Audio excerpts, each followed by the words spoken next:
All right. What Yeah. Hey, hold on a second. What's up? We're having technical issues. This is what we're having problems with. So that's why we're late. And I don't know if our other guest is going to show up because I haven't seen him either. So there we go. Neo, you in? I see your little truck you got there. you can do it. You think that's what is that? 64 Ford Bronco with the bed off? Yeah. Huh? Yeah, he's got the idea. Check it out. Is that Rico Bobby? I know. What? Rico Bob. Okay, so we'll guess. I'll say, and you tell who's right. I'll say Rico Bobby. We got Marcos. Rico Bob. We got Pop. I'd say Rico Bobby too. A Bobby? Okay. No, because he doesn't have that little thing on his E to make it Bobby. Bobby. B-O-B-E. What's up, DFS? Maybe it's Ricky Bobby. Ricky Bobby. It's a play on words. Maybe spelling. What up? Oh, DFS, the bangers in here, bro. Hey, and, Tampa's wife is here. What's up, Tampa's wife? 3 non-alcoholic beers. What? Oh my god. Hey, so I wanted to start this stream with my big screen. Oh dang! But I'm gonna go ahead and put my ball cap on now. Just want to let everybody know that I wasn't ashamed of my hairline. But now I wear my hat so it don't bother you guys with my fucking shine and shit. I'm about ready to eat pizza on this motherfucker right now. Don't front of us if you can't share, bro. My eyes are burning. All right, my eyes are burning. My eyes are burning. If I can't get the two guests on, I will just relabel this when we're done and try to get them on at another day because Northeast Ohio Diecast and Treasure is having problems. I think technical issues, and I haven't seen Simple Customs by Eddie yet. Okay. So, yeah, Neil, keep trying, bro. If we keep seeing you, get in here. I'm banned from pizza. No. And also, Tusken TV. What the fuck, bro? You get busted. Simple. Huh? Man, my computer's so far away, I can't even see what's going on here. We'll chat. Eddie, the link for the show is in your email, so we're waiting on you as well, sir. There we go. Let's see. AC350 diecast.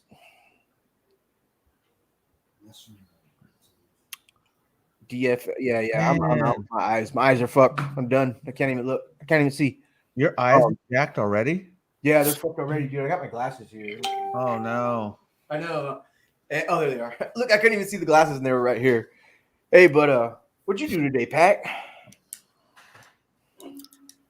You know what I did, basically. Did you do a hunt? No, I did not do a hunt. A cunt. What's up, AC 350 diecast? AC 350. Man, if nobody else is available, I'll send a link to DFS, but I don't have none of his info, bro. I bet DFS is going back and forth between here and Kaz right now. Probably. DFS is a strong Kaz channel. Me too. I like that too. Hey, Pop, do you think those are his normal shades? No, man. Yeah, I think they reflect. They probably like toned it with the sun. Do they change shade? No, but they do have that tint on them, and I don't know why I got them like that. They were just the ones that when I put them on that I could see. It's already tinted, or are they like tints to the light? They're like. Oh, okay. UV, maybe UV. Yeah, dude, I've seen the future, bro. Dude, I know. It's horrible. It's horrible. DFS says, I wish I'll probably need that shit pretty soon myself, dude. My eyes be getting bad from these damn screens. I wish I hunted today, maybe tomorrow morning with a fat burrito. Dude, you should film that. Just eating the burrito, man. Don't. What do you call it? What do you call it? Wish I was hunted today. Oh yeah, okay, fat burrito. I got a fat. I got a burrito. It might not be a fat burrito, but it's a burrito. It's a chubby burrito. It could chub, okay, you know. Oh, yeah. It's not a, what do you call it? A supreme, okay? It's not a supreme, okay. Yeah. Our guests But are having. it's cool. Fill you up. It's cool. Fill you up. Oh man. Yep, our guests are having issues, so we're just gonna go ahead and let the rough side drag. Pop, what you been up to, man? Nothing but just getting back into the groove, you know. Been hiatus for a minute, and you know, as you can see, everybody who watches the channel or anything, you know, just sees that. Been trying to drop playing catch up, dropping videos as I can, you know. It's been a good 6 months for me, but you know, welcome back, Pat. Or welcome back to your channel. Cool. Well, Glad to see you. You know what sucks about YouTube? I'll be honest. Any creators on here know this. You take any little bit of time off, and it's like they just fucking stop your progress, dude. Oh yeah, no, dude, my algorithm sucks. Like I get a cool 3 views for like, you know, 6 hours worth of work. That's It's all brutal, good. man. I mean, it's fine. It's all good.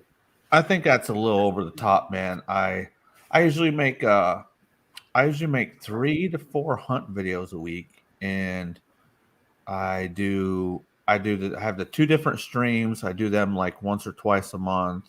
Uh-huh. And then I do the IDW comics. And yeah, you know, you've been doing really good, dude. I've been watching your progress. You're doing excellent, man. Just keep doing what you're doing, man. And I took like a week off. I did a bunch of hunts on the weekend. And I decided, you know what, I'm just going to have this be my content for the next week. So I just made them into 3 videos. Yeah. Put them out. And I dropped my last videos on like a Friday. And I didn't redrop another one till Wednesday. And they just like stopped me, dude. Dude, that was 5 days. And they're like, what the fuck, dude? Fuck you. We ain't giving you no more fucking time. Right. I'm like, no more publicity for you. 5 days? And you're going to put me on the blacklist? Come on, man. No, for real. I felt like I was starting all over again. I was like, 10 views? What the hell's going on here? It's brutal, man. It's brutal. What is this guy doing, man? Just going around shining himself up. What's up? Oh, no, well, Chrissy, Mark, you're going downtown. It's Andrew's fucking birthday, so they're going to 5 Window. Go fucking hit that place up, and then so I was saying bye, and then I sat down and I realized my beer is already right here, so I grabbed another beer. You know how it goes. Hold on, sorry about that. Sorry about the coughing. AC 350. There's no Safeways here, and there's no damn Albertsons. But what are they supposed to be getting there? Yeah, I haven't seen Albertsons in years, bro. What about you, Marcos? Hey, what's up? Hold on a second. We have our first guest. Hey, what's up? What's up? What's We up, have Pat? Eddie. We have Eddie from Simple Customs, man. Eddie, Yeah, what's going on, dude? What's happening? How you doing? What's up, F3? What's up? Quiet, Nice to meet you. Nice to meet you. Nice to meet you, Eddie. Nice to meet you. All right. We got 4 on with maybe some more, so kind of give yourself some pauses so we don't overlap each other. But Yeah. I like this. I'm glad that you're on, Eddie. How's your day? Good. Doing all right. Just doing a few customs. Making you guys a couple of customs over here from Simple Customs. Sick. I know you like big asses. Sick. Nice. Hey, hold on. Let me put you on blast so I can see that ass. Come on. Man, nice phone. Yeah, you gotta get used to All right, backwards. There you go. I did a nice custom for you, Pack. This one's for you. Oh, So you painted that? Yes. hey Eddie, everything's backwards from what you think it. I know. So, yep. Let me see that if you would, please. If you want to kind of take us through the process of what you did with that, it'd be pretty nice. Yeah, I'm trying to get it on the. Oh, wait a minute. It's hella hard. Hella Yeah, hard. it takes some time, man. Just watch. Okay. Why do I got 2 pictures up here? Hold on. I hate this phone. I hope I get my computer back. My friend's working on my computer. Yeah, we'll let you get that squared away. That way I don't have you on blast doing that. Eddie, may I ask you? Are you from Jersey? No, I'm from Massachusetts originally, from Boston. Boston. Yes. Awesome. There's a couple good YouTubers out there. Let me Batman, the real Batman, and oh shit, I'm gonna look at it. I'm gonna look at his name, but they're from Boston area, and that's fucking cool. My son goes over there every year. He likes chilling over there. Cool. Yeah, I I'm hearing like an echo. I don't know if it's mine or yours or your end. Do you have your phone on YouTube? Because you were talking in chat a little bit. So if you go to your YouTube and kill your YouTube, or pause it at least, yeah. Yeah, you can't run YouTube. You can't run the YouTube stream while you're on it. So if you go in there and either or do that, okay? Jump in, jump out. Yeah. But But still clear, right? Still clear. yeah, you're fine. You're fine. So what's up with that? I'm sure Eddie will be back. In the meantime, I wanted to ask you about that Minosaur. And for you diecast people that don't know, Minosaur is a transformer made up of cars and a semi. There you go. Yeah, let me This put that is on blast. Okay. Hey, Tusken. no, Tusken gets his balls busted. I ain't addressing him yet. Oh, that's fucked up. Okay. Okay. So you got the Formula car over here on this side. You got I believe it's a Porsche, right? I think it's a Porsche. Yes. Porsche. You got a 929 Ferrari or something. on the bottom with the Lambo, and then you got the semi in the middle. But this is all maybe like transformations. Wow. Love it, man. Just Okay, yeah, this is transformation, right? yeah. Okay. That's that IDW look, I believe it is. All right. Well, Is it IDW or the other one? Yeah, it is IDW Pop. I have the Hasbro one. I think he's okay. But we were talking the other night. You got to get the hip skirt. Yeah. Dude. These right here, these little cutouts. I made use of foam. It's styrofoam, Yeah. And I placed them because a lot of people would say, "Oh man, this is junk," because it just leans forward and falls over. And if you put those little mugs like right here and wedge it between the car and this, dude, it stands like a champ, dude. I mean, it really does. And then you can barely see it, it's just black. I gotta send an email, Marcos. Can you take it from here? Yeah. Send an email For sure. Hey, Pop. So when I went over your house, you showed me those little foam things, right? Yeah, I did. Talk about that. Yeah. That's cool, man. Yeah, I mean, it stands like a champ from there, and it's really cool, really cool. It's a great idea. Yeah. And you should maybe contact that company and be like, "Yo, check it out. Put these add them into your fucking little kind of moving blocks or something. Yeah. I mean, dude, if I was a 3D printer, dude, it'd be on it. Yeah. Or if I had one, 100%. try to figure out some way, but you would need some way that it could like lodge itself in there and then have the movability to because that's why I use the little styrofoam piece because it helps. Like I can still move it, you know what I mean, without it like being like a solid piece of plastic where it wouldn't give. Right. So, 100%. Or maybe I just sent him a damn link. He's like, I gotta go make a pizza. God damn it. That's cool. Now, let's see. Let me go up and here. Rico Suave. Ricky Bobby. Simple. Eddie, if you're listening, can't wait for you to come back, dude, because I want to see what you got going on, man. Yes. Simple. I got to remember that. Eddie. Yes. Hey, so I went to storage today and picked up a couple of things. Do you mind, Pac, if I jump in real quick? Yeah, let me go. I want to try to resend Ennio a link. He wants me to resend a link. Try that. Would you go ahead, Marcos? Oh yeah, but so I went to storage today because got this thing going on, and actually picked up another box from the last time I was in storage, and I picked up some of these little Hot Wheels cars and shit. Oh, wait a minute. Let me put you on blast while I'm doing this. Is that cool? Yeah. Yep. Let me get you on blast. All right. So these little cars right here, I don't know what this is, but it skirts around pretty cool. Skirt. Hold on, I'll check it out in a second. I can't see. Got these flames on there. It's all clear. Got some okay rims. I was gonna ask, is that clear? Because it looks like candy. I know, right? No, it's clear. Yeah, like you could see through it. Looks like a Jolly Rancher. It does, yes, but it's not Hot Wheels, so I don't know what it is, but it's just not Hot Wheels. So I saw that and I thought it was pretty cool for the show tonight, and I put that right there. But check out this little bad boy right here. Fucking, fucking. I think it's a Nomad. You guys tell me if I'm wrong. Let me. But, Hey, yeah, bring that. Yeah, it looks like a Nomad. I missed the first car. What was the first car? Damn it! This one right here. Check it out. It's a Jolly Rancher, as Pop said. Jolly Rancher. Look at that flame job, though. It's pretty dope. Yeah. It's all clear, see-through fucking plastic. Always try to show the bottom too when you show diecast. Yeah, I did, and Sorry, I don't thank think you. it's Hot Wheel. What? I'm not sure if it's Hot Wheel. I couldn't see it. I didn't have my glasses on at the time, but I'll put that right here. And then this guy right here, though, he's pretty slick. He's got this is all see-through purple. Pretty dope. Nice. Yeah, and the That is rim. nice, man. Yeah, this is one I got for Maisie when she was baby. And she got the tubs up back here. Got some double meat pizza. Hey. Oh, Got the meats, bro. but it's plastic on the bottom, so I kind of didn't dig that. But it's 2002, I think it says 2002, 2004, 8. Pretty dope.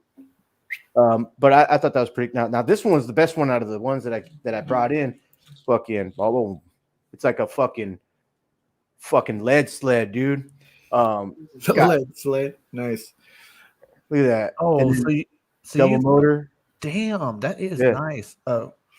Yeah, read me the bottom when you get around to it. But yeah, definitely Yeah. see the ass. I would actually. Look at that I shit. like the matte black on that. Yeah, it's like it looks like a fucking Volkswagen Beetle from the back, like a 58, 50. It's like they took that car for the concept for the Batmobile.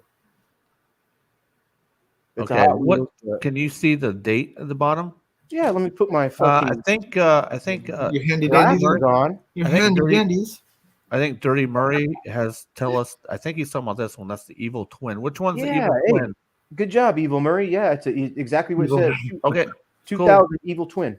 hey, shout out to Liver Diecast, aka Dirty Murray. What's up? But these are sick. And then I got this boy right here. This is the last thing that I got from out of my storage. But this is the 442. I was telling Pack earlier. I said, "Yeah, I'm in storage, and I just found this fucking thing." It sucks because the hood doesn't open, and it's really dusty. Yeah. But y'all know what big muscle is, so this is the big muscle. And Okay. I'm more into, now that Pat got me into Hot Wheels and shit, I'm more into the 124 scale than I am Hot Wheels because Yeah. my eyes are so bad, and I don't need to fucking squint. I could just look right here and shit. But this is a really, really cool fucking car. Got the brake cal. Look at the fucking wheels and shit, dude. That's Nice. dope. Hey, hold that in front of the camera, just like that. It's not gonna be, Don't be sleeping on this, and don't trip on it either. You can think about it, but don't do it. Don't do it. I'm gonna go bang one out. Bam! But that's tight. Jada, Fucking, and then here that is with the alternators. yeah. Oh, nice. No, I got the same one, bro. He's only in alt mode. Oh, They're the same scale. Yep. 100%. There you go. Right? Same scale? yep. Yep. That's it. Alternators are 1/24. That's sick, dude. Yep. And these are Transformers. As anybody in the diecast community that don't have fucking Transformers, look into these. Pop's got some. He's selling them. Check them out. No, no. Hey, whoa, Pops has some. Hey, Pop's bring- got everything, dude. Hey, Marcos, bring one of those alternators back. Look at that. Wow, Okay. check it out. Show them how the wheels have magnets, so you can turn one and the other turns. Well, yeah, hold on, because this is also from what they got going on in the alternators.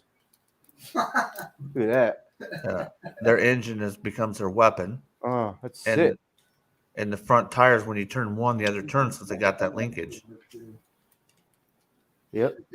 Alternators ain't no joke, dude. The first time I came across them, I really liked the vehicle mode in Oh, that's the Ravage, right? That one? yeah, Ravage. Nice. And there we go. Look at that fucking Did you- motor. That's dope, dude. I love it. We got everything in the fucking, and this is a transformer. It transforms. Sick. Yeah, I love them things, man. They're good. They're good in their, like I said, for me, they're only good in their car mode. But so what? At least they Yeah, did good, you know. Okay, I'll show you something. I think if you mess around with them a little bit, like, hold on, I'll get you one to show you. Oh, that's sick. Yeah, Pop win. and then- That's it. Dead end right here, baby. Is Holy fuck, dude. are you And selling then- those pop? Look at, it's metal. Wow. Are you selling those pop? No. These are actually my favorite little treasures because back then these were what got me into the whole masterpiece thingamajig and to learn to appreciate and put them in like glass and whatnot. You know what I mean? So Yeah. I keep these guys. What's up, Dreadpool 26? Yeah, Dreadpool 26. And then I got more. Hold on. Simple Customs is telling me to try that. I don't know what he wants me to Like try. the Subaru, nice. Yeah, smoke screen. smoke screen. I mean, I love it. You could pop the trunk on it. What? Oh, did you just go there? Pop I the trunk? did. You Little did. shameless plug. Wow. Doing good, Dreadpool. Doing good, bro. Hey, Liver Diecast makes a comment we'll talk about when Gotcha. And then when Pop's done. I do like the Shelby Wheel Is that jack. Grimlock? Wheeljack. Wheeljack. Which one's Grimlock? He's Grimlock is the one. Grimlock is the silver one. Silver. Okay. But this one got the rally stripes and everything on it. Bro. And like I said, you get the metal. Stop with that. Don't. He's all bam, bam, bam. It's dope. It's metal, but clink clink. But yeah, man, I got it like Nice. Dreadpool hit about 10, 700. 12 cars. So Pack, who was telling me? Pack or you were telling me about the pretty much one of the most sought after alternators is Optimus Prime all diecast black Nemesis. Oh yeah, the Nemesis version. Yeah, it's like $500. Oh yeah, that's crazy money. But it looks good, man. Yeah, I got the regular one. It's, the SRT Dodge Ram Viper. Perfect. Wait, I need to send Look at Pop, dude. I need to send Simple Customs a link. So guys take it for just about 30 seconds so I can send them a link. Cool. That's dope, Pops. Is that the Laramie edition? It's huh? Is that the Laramie edition? the Dodge Ram Viper SRT. So you don't have any of them displayed in their bot mode, huh? No. I like the cars. The cars. I know. And it's just to say, like, I would like to have this transform because who cares what it looked like? But if it had all the it's just cool to have just knowing that it transforms is like the cool part. But like having the car and how much. Yeah. I like them because they had the licenses. You know what I mean? They came in their boxes and they had like you turn around and it'll give you a story of Jeep or Ford or whatever, whatever it is, Yeah. Subaru. And they have an official licensed product of those things. So that's what I liked about it. Dodge Ram. What is there Starscream? No. They didn't do Starscream. They did a Blaster, I believe. He was like the BB, the little box car. What's that? The little NXB or some shit. XTB or something like that. Yeah. Eddie, I just sent you the link again, and poor Neo is still trying to get in, man. Sucks, Neo. Damn it, Neo. Neo's probably got hell. Remember those days? He's probably like, I want to show my shit, but I can't. I know. Keep trying here and there, man. We're gonna be on for a bit tonight. We're gonna run our giblets for a while. Giblets. Oh. Dreadpool, yes. Sometimes on Sundays, bro. Not all the time. And Tusk asked me to send him a link, and he's like, "Oh, making a pizza." So, man, I'm gonna bust your balls to get on here. So he won't come on here now. It's my sword, dude. Whoa! For Predaking. For my oversized Predaking, dude. They gave him a big old bastard sword, dude. Who made that, dude? Huh? Who made that? Jim Brown, actually. Crazy. Like, dude, you can hold it yourself. Look at Right. That's like almost the size of my DNA kit sword for my Predaking. Yeah. Oh, man, I'm going to start my loud noises.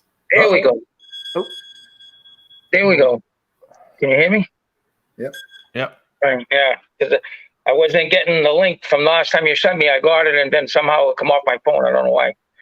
But Enio's been trying to chime in, but if you want to continue on, Eddie, from that custom you were talking about. okay, I will get it up on. I'll get it up. This is a Slayer, and it's a Maestro. Nice. I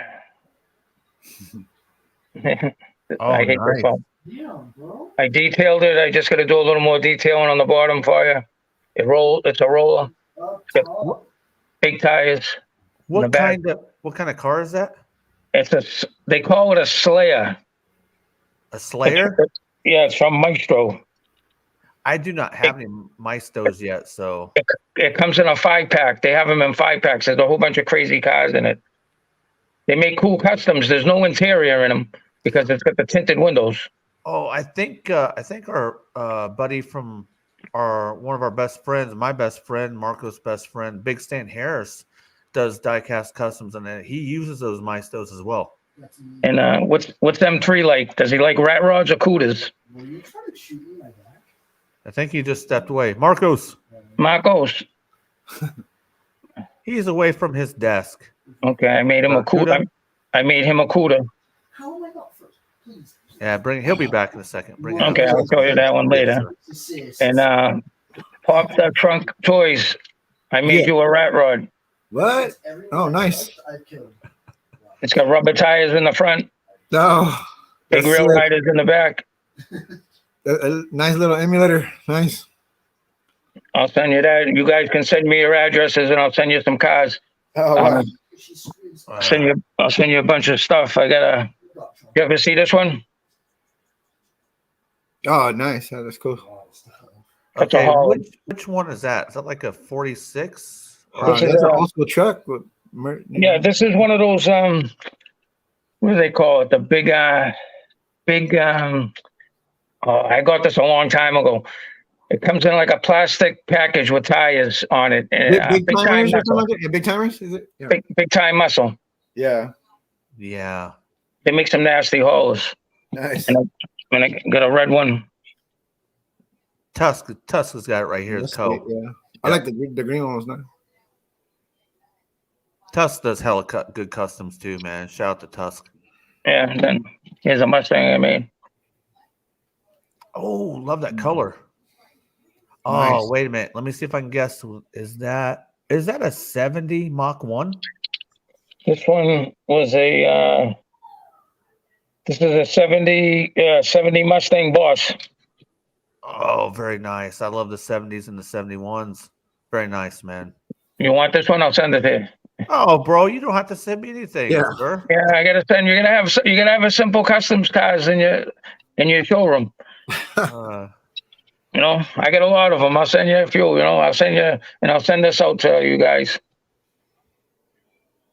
You got this one or no? Oh, wait a minute. Marco seems to see that. Hold on. I'm already calling him, tell him to get his ass in here.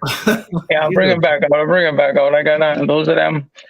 I got a rat rod I made over here with the big engine.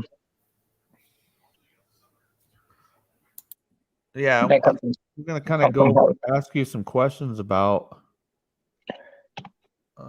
some of your customs. Hold on a second. I'm trying to.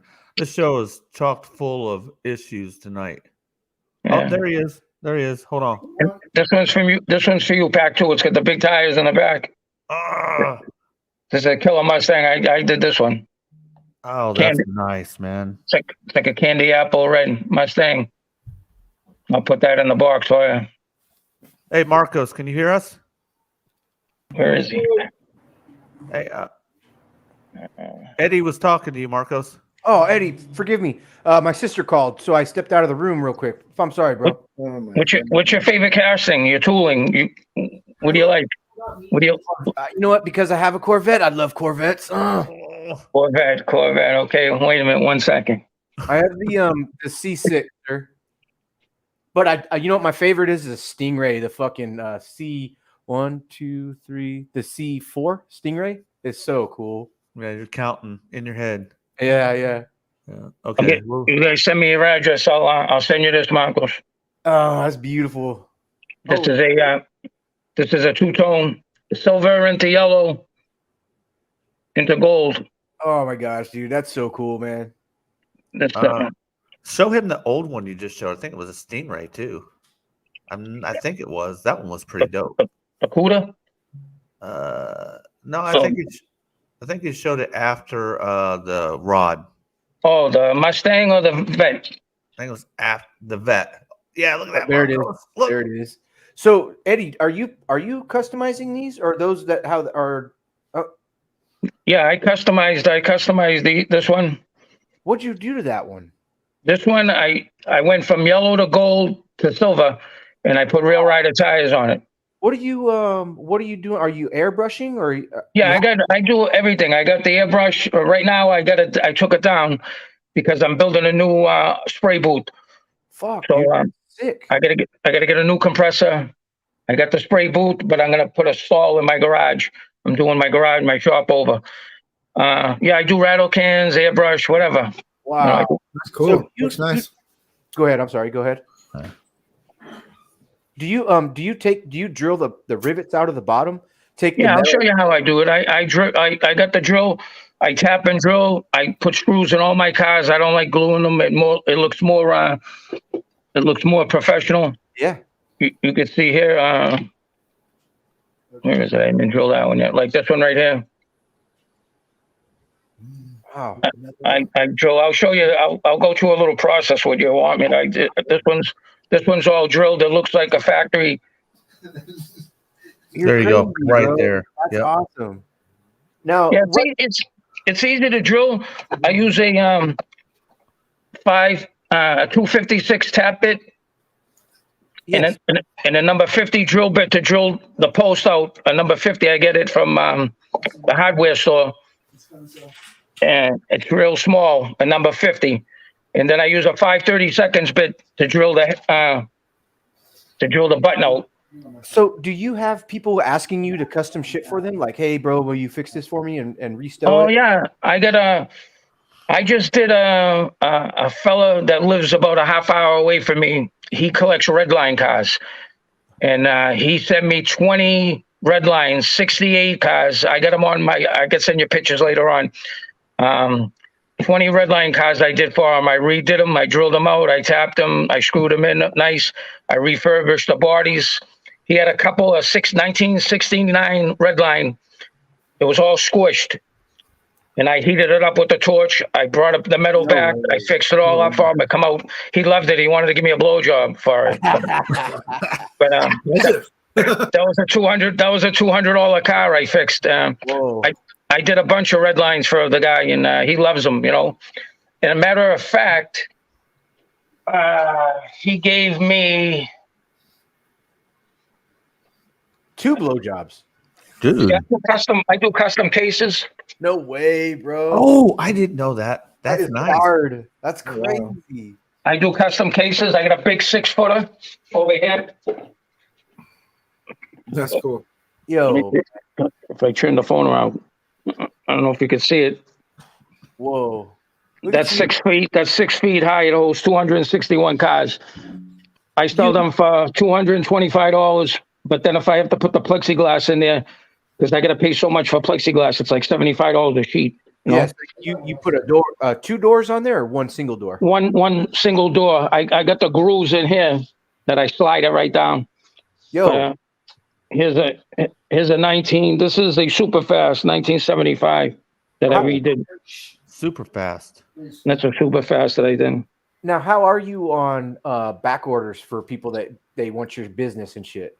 It all depends. Sometimes I was a little backed up earlier, but I caught up. I just had to push out like 35 cars, you know, for people. 5 cars, dude. He sounds like he is freaking busting these things out, Yeah. bro. Oh yeah, it's great. Here's another one I did, Spectra Flame Red. The phone does no justice though, you know. No, it don't. You know, I like that. That one right there. that was Spectra Flame Red. I like That- the 70s and 80s fantasy casting. like a lot the- more Yeah, I than gotta- the new stuff. I got a ton of 70s and they're all over the place. Matter of fact, I got a box over here. I was gonna sell the whole box and everything, $35. It's got all 70s and 80 cars in it. It's That last red one looked like Turbo from GoBots. What are people like, When you make your cases, is that upper portion that says Hot Wheels, is that wood? oh yeah, everything's wooden. I cut out all solid one piece. It's a 4x8 sheet of plywood, and I make the I'm gonna find out how to turn this phone around. That is the best fucking thing I've ever Oh, like the down. You got an iPhone? Yeah, not an iPhone, it's an Android. Okay. Yeah. all right. Okay. They suck, the things. But I got, you know, I make the big cases, the small cases. I did a parking garage. for a guy. I got to give it to him this week. $55 I charged him. I don't know if you can see it. Yeah. I'd like to throw some business your way, man. I'm on Instagram. Are you doing Instagram? Yeah, I got it, but I'm not on it that much. Okay, what do you use? Well, basically, how could do you want me to send him your email, Eddie? Yeah, you can. Yeah, I'll give you. I'll send you whatever. You can send him my email, and I'll send him. He can have my phone number, and then Yeah. I'm on Facebook. Okay, because here's my interest, if you don't mind me asking, is that card that you showed up, the first one that had, I don't know, that's fucking awesome. I'd love to have that on my wall. This holds 1, 2, 3, 4, 5, 10, 15. This holds 20 cars. Cool. And then if you could, if I could send this to you, and if you could do this right here, you seen it the other night we were talking about it. Maybe if you were, I think you were in. Yeah. What do you want to put real riders on it? Yes, sir. Whatever you think, and I know whatever the I know that shit's time. I know. So I just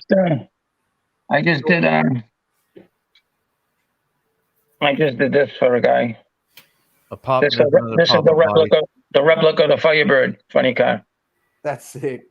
And open that fucker. Yeah. Hi, baby. Hey. And I got this one over here. Yeah, it's in my. Oops, excuse me, guys. I did this for another guy. This is a John Force funny car. Yeah, I have a local friend who collects nothing but the snake and mongoose pop-up bodies. Have you ventured into chroming out the motor with like a chrome pen or? Yeah, I spray it. I put the chrome in my airbrush. I'll mix it up and I'll spray the bottoms and the motors or whatever anybody wants chrome. I did a custom for I don't know if you're familiar with Nostalgia with Nas Shelby Diecast GT. I know who he is. I do a lot of cars for him. I do a lot of cars. Mustang Hunter. I did cars for Liver Diecast. Dirty Murray. He's Brandon. Matter of fact, I got a box. Dirty Murray. If you're watching, I got a box for you right here. Dirty Murray. There's got a custom Honda in there for him. I sent him a bunch of stuff. I made him trophies for his racing, for his track. If you go on his channel and you'll see the trophies I made for him, he'll tell you.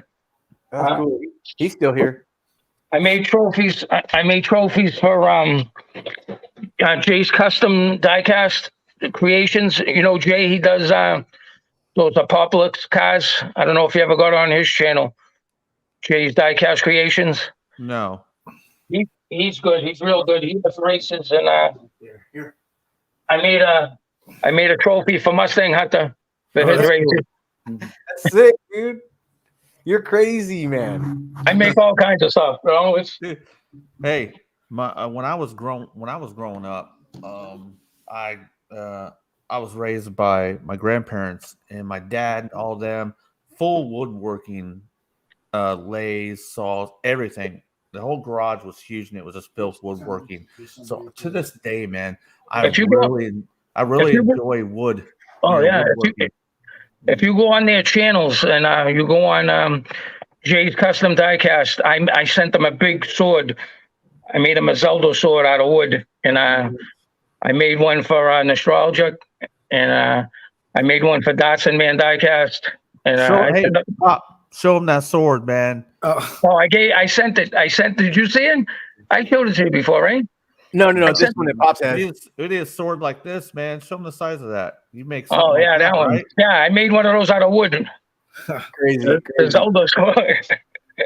It's crazy, but yeah. It's a bunch of small weapons that came with each character all put together. That's crazy. Look at that thing. Because what we do here, Eddie, just so you know, Eddie, this is Pop the Trunk. This is M3, and you know me. Yeah.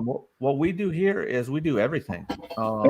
We do not dwell into the narrative where YouTube says you only need to do one thing. That's not dwell into others. So I do wrestling, Transformers comics, live streams, Hot Wheels, anything that I enjoy. I'm fucking put it on my channel, and I don't care. You know. What the algorithm says or what you should do. Yeah. Gotta do your thing. Eddie, live or diecast said Fast Eddie, and when we were talking and 5 minutes ago, I thought in my head, call this guy Fast Eddie. They already called me Fast Eddie. Yeah, they call me the Godfather. That's So- cool, man. That is fucking cool. They also do call him Fast Eddie. So when that came to your mind, Marcos, you definitely hit. I've heard him called that before too. Sick. yeah, they all. Hey,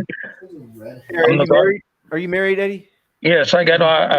I'm married and I got a daughter, 22 years old. She does crafts and stuff. She owns Pabst Crafts, so she makes all like vinyl decals and stuff, and she makes shirts. If I'm gonna make some shirts, simple custom shirts, sweatshirts, anything. I can do a pack shirt. Like You don't have to, but because I like a lot of us do Instagram. Excuse me, I'm so sorry. Excuse me. Instagram, because we're all about decals and shirts and shit. My boy's got a podcast he does. We like just getting stuff from all places on the world and shit. Yeah. And people do custom shirts. And I love it. So I'd like to have her when we talk about this and getting that car from you, you could throw me your link or something. You know, that's cool. yeah, we'll do some sweatshirts or t-shirts or sweatshirts or hoodies or whatever. She can do it all. You got some big boy sizes? I like stickers, bro. Stickers, decals, fucking dope. Decals, man. anything. She does it. She has a Cricut, so she does it. She does all my my Hot Wheel. Like she did the Hot Wheel. Perfect. That's cool. She does the Hot Wheel on the Yeti. She does all kinds of crazy stuff for me. The Hot Wheel flame stickers with the treasure hunt logo. Hell yeah. What is, because this is one of the things that I asked. There's a toy show or a toy store over in Sacramento. It's called Toy Fusion. And there's a guy there, Bobby. Have you met Bobby, Pops? Oh, no, I haven't met him. Well, no, but Pops, you've been to Toy Fusion, correct? No, I try to vend at them, dude, but the guy wouldn't give me like a time of day. Okay. I was just like, dude, I was calling him, and I don't know. They say he's like Andrew's hella busy, and Andrew. Yeah, they say he's busy, dude. So. Yeah, he has to deal with like probably 150 vendors that are always trying to get in on his shit. And the because you know how he has like those monthly things, you know what I mean? Yeah. The monthly sales. I was trying to get in on that, dude. Like when I was going strong, you know what I mean? And I was like, hey, how you doing and whatever. And he's just like, dude, I sorry, I'm just really busy right now, blah, blah, blah, you know, or like the email. I was like, dude, he's like, hit me up on the email. I was like, dude, I emailed you like 500 times, man. I was like, I'm trying to call you. I feel that. You know? Yeah, he was busy. But anyway, there's a dude in the back of the shop. His name's Bobby, and he does all Hot Wheels, football cards, baseball cards. And I asked him, because I was like, I wanted to come home with something special. So I was like, what's the most expensive thing that you have? He's like, well, nothing really here, this and that. But you know what I wanted was I saw it on Pawn Stars. I think I saw it on Pawn Stars, but it's the it's called, you already know what it is. It's green. It's kind of a weird concept car, and it's got two motors sticking in the front of it. Oh, I know what you mean. What year? Is it an older one from the 70s? 76, 75. And it's got two windows on it, right? Bubble windows? Yeah, yep. And it's got two motors sticking up the front. Yeah, that's it. And it's green, for sure, green. And I've kind of been wanting to get one of those, just for like a little grail. But I don't know. Real quick, while you guys are doing that, let me go ahead and I got something to announce here real quick because Dreadpool 26. Just a second, Eddie. Sorry about that. No problem. I gotta look for something. Yep. All right. Dreadpool 26, who is a VIP member to 3 Alive stream. He just hit 700 subs. And he's told me he's doing a giveaway Sunday the 13th. So go check out Dreadpool 26's channel. Let's see, it was Sunday the 13th. So that would be a week from tomorrow. Sunday, next 13th. Yep. Yes. Yeah. Cool, Dreadpool. Yeah. Congratulations. But Eddie, Live or Diecast nailed it. Splitting image, bro. It's not this one, is it? Yeah. Or let me see. Not true. No, not so concept-y. It's let me see if I can look it up, because it's pretty sick. And for some reason, I gravitated to that. This is an 83 Okay. Let me see. with the metal base. I worked on that one before. I forget what it was. I think it was a 74. It's got the bubble window. It was Oh, there. Oh, you're right. Yeah, no, this is it right here. Yeah, yeah. Let me see which one. it was what color was it? It was red. It was red though. The one I did. Come on. Oh, it has one motor. One motor. Oh yeah. Okay, yeah, that's the one I did. But it was Spectra Flame Red. The one I did. The guy Yeah, wanted. a couple of them. Okay. I don't have it, but I could check around. A few of my buddies, they sell them and stuff. I'll look and see what he wants for them. I don't have that one. Yeah, you guys in your Hot Wheels are crazy, bro. I'm only getting into it because of Pack here and Mr. Rob Forkey, man. They got some crazy ass. Like when someone customizes like a Hot Wheel for sale, does that diminish the value of them, or does it make it go up, or just because I don't know? It all depends. There's all certain kinds of collectors out there. There's the real hardcore collectors. They don't want you to touch nothing because I had a car that a guy sent me, and it had pits in it from being so old. It was a '69 release, and it was all pitted and everything. And he just wanted me to put new tires on it. Okay. So I asked him. I said, I got to drill it out to put tires on it. And he goes, "Is there any way you can do it without doing it?" So what I had to do, I had to get the snips, and I had to cut the tires down past the cylinders, bend the wire, and pull the cylinders out. Take some of the red lines. They got like U-shaped axles, and they fit into the body like a U, and then they come out at the ends. You can't take them out. The only way you can do it without taking the car apart, you got to cut it with the snips and run the drill bit through it, and then put an axle rod. Then you got to put a number 5501 axle rod, piano wire through it. Put the cylinders back on, and then crimp the end so the cylinders don't slide off, and then you push the wheel back onto the cylinder. That's the only way you can do it, you know. But can we go ahead and I put a link to Simple Customs YouTube channel. If y'all could click that and go give him some subs, maybe. I'm sure he'd appreciate that. But the link for your channel is in the chat. I just put it in there. I didn't know you had a channel there, Simple. Yeah, I think I got 108 subscribers. I just started the channel. Yeah. Nice.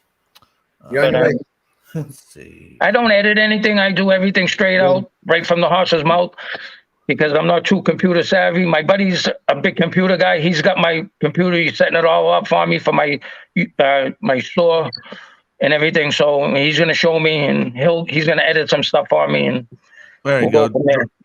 Dreadpool 26 just sub. Sweet. Yeah. It's cool. It's cool. Yeah. That's it, bro. Thanks. I appreciate you guys. Yeah, I got your channel pack from Chris from Northeast Ohio Diecast. That's right. So here's how it went for me. I was watching Chris. Chris was pimping Kibbo. And I'll get on you. I met Kibbo through Chris. And from there, it's just kind of, spiral. Oh, hold on a second. Wait a minute. This guy tells me all day, "Oh, I can't go on, man." And he's posting YouTube videos while I'm doing live streams. And this motherfucker eating the goddamn sandwich while I'm trying to do live streams. Now he's eating stuff. Oh, man. Hey, this is Tusken TV, man. This is my brother down here. What's up, Tusk? How you doing, Tusken? What's up, man?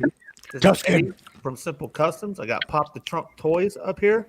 Bro, if you don't know about Pop the Trunk or Simple Customs, the link for Simple Customs is in the chat. I'm going to go ahead and put Pop's link in the chat right now, too. So if you guys want to, Marcos, y'all want to handle that while I'm doing that? Hey, Tusk, did you see this? Oh, yeah. I didn't see it just a while ago. I heard it, though. I heard it. Pretty cool, huh? I got some crazy cars like that. Is that a Halloween car? No, it says the Evil Twin. I don't know. You tell me. What do you think? I don't think it's Halloween on that's the cool, though. No, it doesn't say Halloween. Nothing. I don't even know what that is, bro. I know you guys are crazy. Man. Crazy. Okay, in the chat is link for Pop the Trunk Toys. Thank y'all. You can go ahead and check him out. And let me go ahead and get Tusk in there. Hey, leave I'm me doing out. all the shit now, and then leave me alone with the links later. Damn it! Nobody sub my channel. Oh my, Marcos big baller. I do what Pac does. He's wiping his shit. Pac likes to wipe his shit. Hey, this thing was hella dusty from storage, bro. Hella dusty. How do you get the inside, Marcos? I'm putting the dishwasher, bro. A hair dryer. You know, like the seats for like my alternate or the Vinyltex and stuff like that. Man, those things are. You know what? Man, I gotta get in there with swabs and stuff. I know, yeah. I can't collect those. They're too big. They take up too much room. They're sick. I like the big ones they do. Yeah, I just sold a bunch of them. The guy that's handling the car right now is Marcos, and I'm gonna put the link to his channel up. No, Tusk's link is for real. yeah, too bad. Too bad. Oh, he touched my channel. Too bad. Don't you worry about subscribing to me, man. Hear that? Here, Eddie, Tusk. I think you already subscribed. Tusk just has my IG. That's great. That's the cool shit. IG. I mean, YouTube's hella cool, but IG you can get away with murder, man. You can get away with murder on fucking YouTube too. I'm about ready to roll a joint on fucking Pac's channel. See if What did you just say? No. Nova Gas. Oh, Pac. Okay. All right. So, Tusk, have you seen Eddie's channel yet or not? No, I don't think he has. I don't think I have. Okay. All right. Cool. Because that's the whole purpose of this. But actually, I think I have before. Yeah. I've actually started following a lot of guys recently. For some reason, when you get on YouTube, you start making your own stuff and you don't really follow other people a lot of times. I mean, I'm guilty of that a lot. Yeah, And I was the direct opposite. I followed everybody, and then I was like, I want to do YouTube. Well, I'm kind of the same way. I did the same thing. I started following people, but it wasn't things that I like to do. It was stuff that I just like to listen to. You know what I mean? Yeah. Like Yeah. podcasts and shit. Yeah.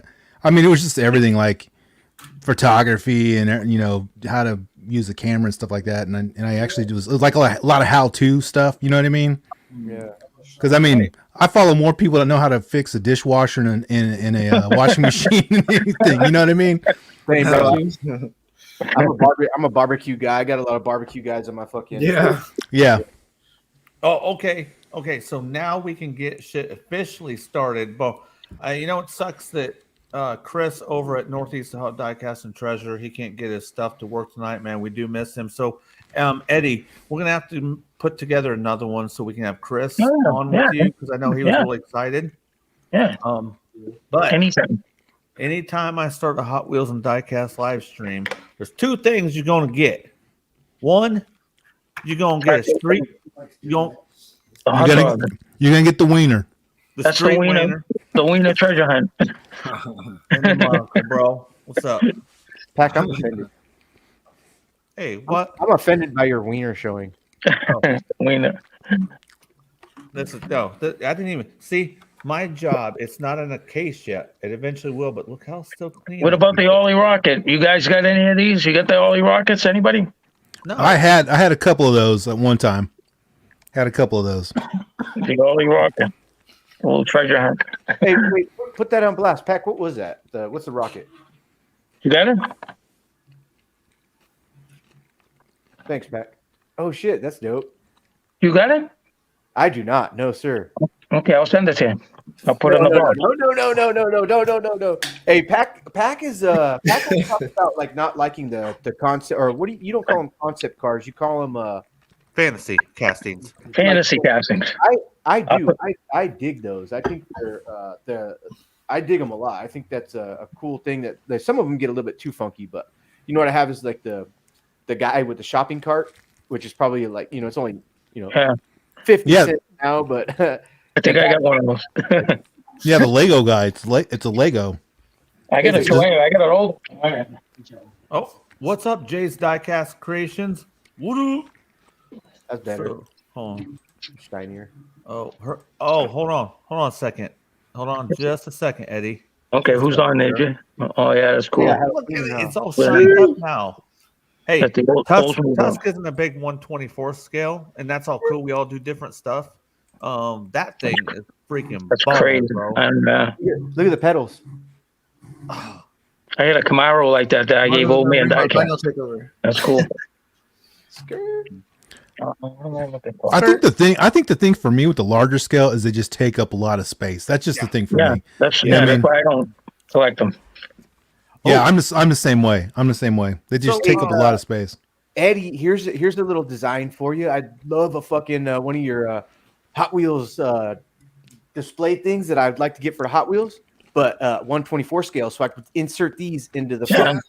I can make them. I just gotta get. I'll get the measurements and I can put one together. I've only got 1, 2, Check 3, private 4, chat. 5, 6. I've got six or 7 of these right now, and these are what I'm going for. Hot Wheels too, but if they look dub, it's cool. I like it. Yeah. Yeah, I sold a Ferrari, a 1983 118 scale from Italy. I sold it for $10. It was $100 car.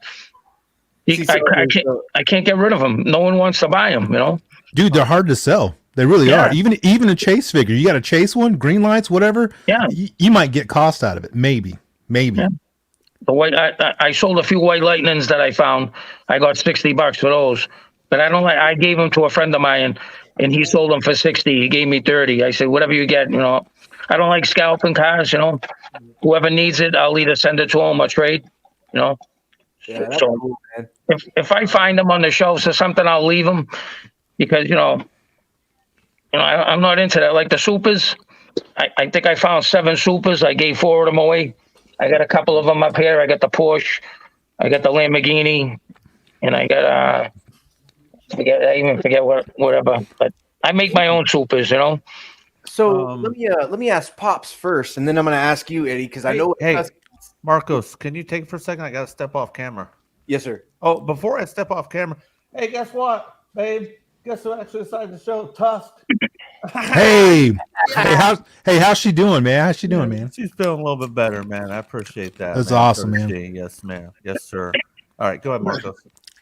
Pops, I'm going to ask you first, and I'm going to ask simply fast, Eddie. Pops, what's your favorite car of all time? Like the one that, not that you would be able to, just the one that, like when you were a kid, one right now that you want. Probably for me the old school Charger, dude, the 70 probably. Like the one with the big tail fin. Is that No, not like the Red Runner, but like a Dukes of Hazzard? oh yeah, like a old school Dukes of Hazzard, something like that. Okay. Nice. Straight. What color? Oof. Probably a black.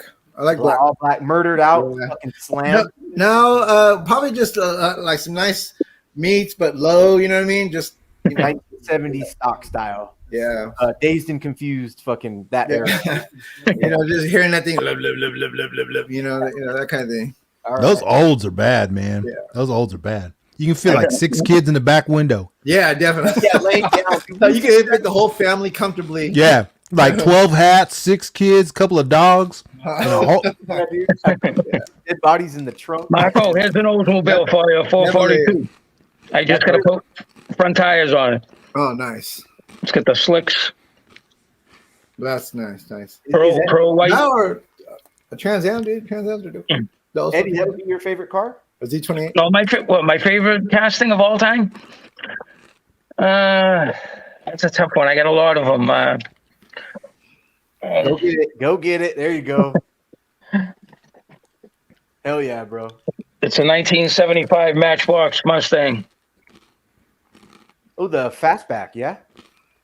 Oh, no, wait. Is that a fastback? Oh, that's the Matchbox. This is the Matchbox, huh? Yeah, Wow. I always I like liked that that. one. That's I a like Mach- That's a good one. Yeah. Mach And 2. then I like the Cobra. The Spectra Flame Cobra Classics. with the open hood. Mhm. Yeah. Now, what do you think of the kits that are available? Have been available? Do you down those? Like, it's a fucking kit. Like, you see people driving them in the fucking street and shit. You know, that's a kit car. I can tell. Is that bother you? I see a lot of cars. A lot of people have around me have like classic cars and muscle cars and stuff. And if I see a car on the street and I see it constantly, I'll try to make a custom up and then I'll throw it on his windshield, and then I'll park across the street and watch him get into his car. No. A guy, he's my friend now. I've known him for 4 years since I moved down here, but he used to drive a candy apple red Corvette, and I made one for him. And, you know, he used to work down the street down over here, and I used to see his car go by all the time. So one time I saw it, and I keep a bunch of customs in my car that I see constantly around the street. And if I see them, I'll throw them on. And so he was in Target parking lot, so I threw one on his car. And then That's cool. Yeah, and then I went out and I introduced myself to him, and he loved it. He was jumping up and down like a little kid, you know. That's cool. Yeah. Do you ever put them on the pegs? Like put your customs on the pegs at a store? No, I got a few up here that I was gonna throw up on the pegs, going to Target or Walmart or Dollar General and put them in with my thing on the back, my information. Hey, Jay, Eddie. That's cool. Hey, Eddie's I'm gonna busting your throw ball. it on too, man. Fuck, I'll throw that shit down, bro. Throw it. Hell yeah. Hey, That's so funny. yeah. Sorry I missed that, man. We're going to talk about cars tonight. I don't know how long you got, Eddie, but Whatever. we Surely. Tusk and Pop the Trunk. You guys haven't met before. Pop the Trunk does. Try to tell him what you do, because Tusk does a lot of stuff too. Pop. Oh, well, basically, I'm mainly my main love is Transformers. You know what I mean? But I do dabble in like Joe's and Godzilla and a little bit of everything. You know what I mean? That's cool. Masters of the Universe, video games, whatever. You know what I mean? Whatever works. I'm not too accustomed to things. You know, I got love for Star Wars, all kinds of stuff. A lot of people don't. Where I am, I'm from South Carolina now, but I go in Walmart and Target, and a lot of people don't collect that stuff, and it's all on the pegs and stuff, like all those figurines and stuff, and it's like like the green. I'm not too into it, you know, but I see them all over the place on the pegs in my stores. Actually, out here in Cali, it's bloodfest, man. There's like chum in the water, and the sharks are out, man. Yeah. Oh yeah, they're all like, my friend collects them, and he was telling me that I showed him the figure. I forget what one it was, but it was like $190 on Macari's, and it was like $39 in the store. He goes, "Pick it up for me." I'm like, "Nah, I'm not." yeah. I'm not doing that. Send it to you. Where me and Marcos are, it's if you find it out in the wild, man, you scored. You scored big. Yeah. Yeah, dude. And hey, Eddie, don't let me fool you. It maybe seem like I'm a fucking car guy. I am a car guy. I love cars. Yeah, I got no problem. My main love is Transformers, GI Joes, toys. You know what I mean? Yeah. Yeah, my friend collects all that shit, and it's crazy. His house is loaded. He Transformers, Batman, Jokers, and he's got the big money ones. The Batman and the Jokers, the one that come in the big box. I'm like I said, 1.6. I'm not too familiar with them, but they go $900. Oh yeah, definitely. It's crazy. All of it easy. But I'm like, how do you spend $900 on a Batman figure? Like, in $1,800 on a Joker or a Batman figure? But they're beautiful. You know, it's hey, Pop, do you like watching some toy hunt videos? Oh, dude, I watch yours all the time, man. Watch. I creep in there, but I don't. This guy. I'm coming all the time, but I creep in there. This guy makes some hella good toy hunt videos, man. And YouTube don't give him any shine. So you know what? YouTube, man, give my boy some shine, man. He makes good videos. YouTube is a weird algorithm, man. Oh, So weird, dude. I have seen people that have so much talent get no love whatsoever, like none. And you see garbage get like all kinds of like recommendations. I don't. By the way, Pop and Eddie, I just subbed to both you guys, man. Thank you. So hey, that's my man. I think I've already subbed to you, Tusken, but let me go back and check. Do you ever go to Toy I'm pretty Con? sure I did, though. I'm pretty sure I did way back when you first met with Pat. He told me about you. Yeah, I think it's kind of funny because I think Pac he kind of got the I kind of kickstarted the fuel and the fire in him on Hot Wheels with that Street Wiener, man. That was like, I think that was it. He was into it, but I think that one really kicked him off when you have that one. That's That's and you know what's funny is like I'm so guilty of it. I'm pretty sure I don't pack. He's probably not, man. He's always like dumping stuff out really quick. But dude, I'm so guilty of recording videos and like not releasing them. Awesome. Yeah. Cool. Yeah, I've been said, man. That's already been there. Yeah, that's awesome, man. Hey, I appreciate it. Yeah, it's weird though. And then I saw a guy in a chat. I think his name was Live or Diecast, and I actually followed his from Zelda. So if anybody, that's another recommended. You guys follow Zelda's Diecast Racing, dude. Sure. That dude's got one of the best tracks. I'm not lying. He's got Zelda. If you're watching, dude, you got one of the best tracks I've ever seen on YouTube. Sleeping. Dude, he's sleeping. People are sleeping on that dude. He's over there right now. Yeah. But he'll do a live like at 10 a.m. in the morning. But he does. It's cool. Eddie, do you do a lot of Hot Wheels shows? Do you go to a lot of Hot Wheels shows locally? No, we don't have too many down here. I got to go to Georgia, which is 2 hours away, or North Carolina, which is another 2 hours the other way. But we have a diecast club in Spartanburg Diecast Club in South Carolina. I go, we trade, we do all kinds of crazy stuff together. Yeah, it's cool. Like here in Oklahoma City, we have the what's the name of it? It's like Gotcha. It's like Oklahoma's greatest association Hot Wheels Club. It's like the longest name for a Hot Wheels club, and it's Aaron Mills. You got the street outlaws. You got the street outlaws at Oklahoma. Yeah. You have a lot of like car buffs here, man. And we have a Hot Wheels show that's here. And back in the day, we used to race all the time on a long track. And sometimes they would race their pinks, they would race customs, they would race all that stuff. Did you ever meet them? Oh no, I haven't. No, actually, we were. I did a meeting one time, and those guys were in the same room while I was doing a meeting, and they were like over to the side, and I didn't recognize them at first, and one of the guys did, and like, hey, that's the guy from the show, and he was just kind of like, wait, we didn't bother him, you know what I mean? Because like he was with his family, so I'm glad you segued into that. And you get that guy JJ the Boss. He does. He does that stuff too out there. JJ the Boss, he ain't in 405, so I ain't supporting him, bro. Come on. What's funny is Memphis. Murdered over. What's funny is though, you can go see like where they like some of those old episodes. You can go see where they raced those, and they were like they were private streets, but they weren't private streets. What they did is they were by the airport, and they shut them down, and they raced them right there, and you can still see where they did all the burnouts at. It was kind of funny. That's cool.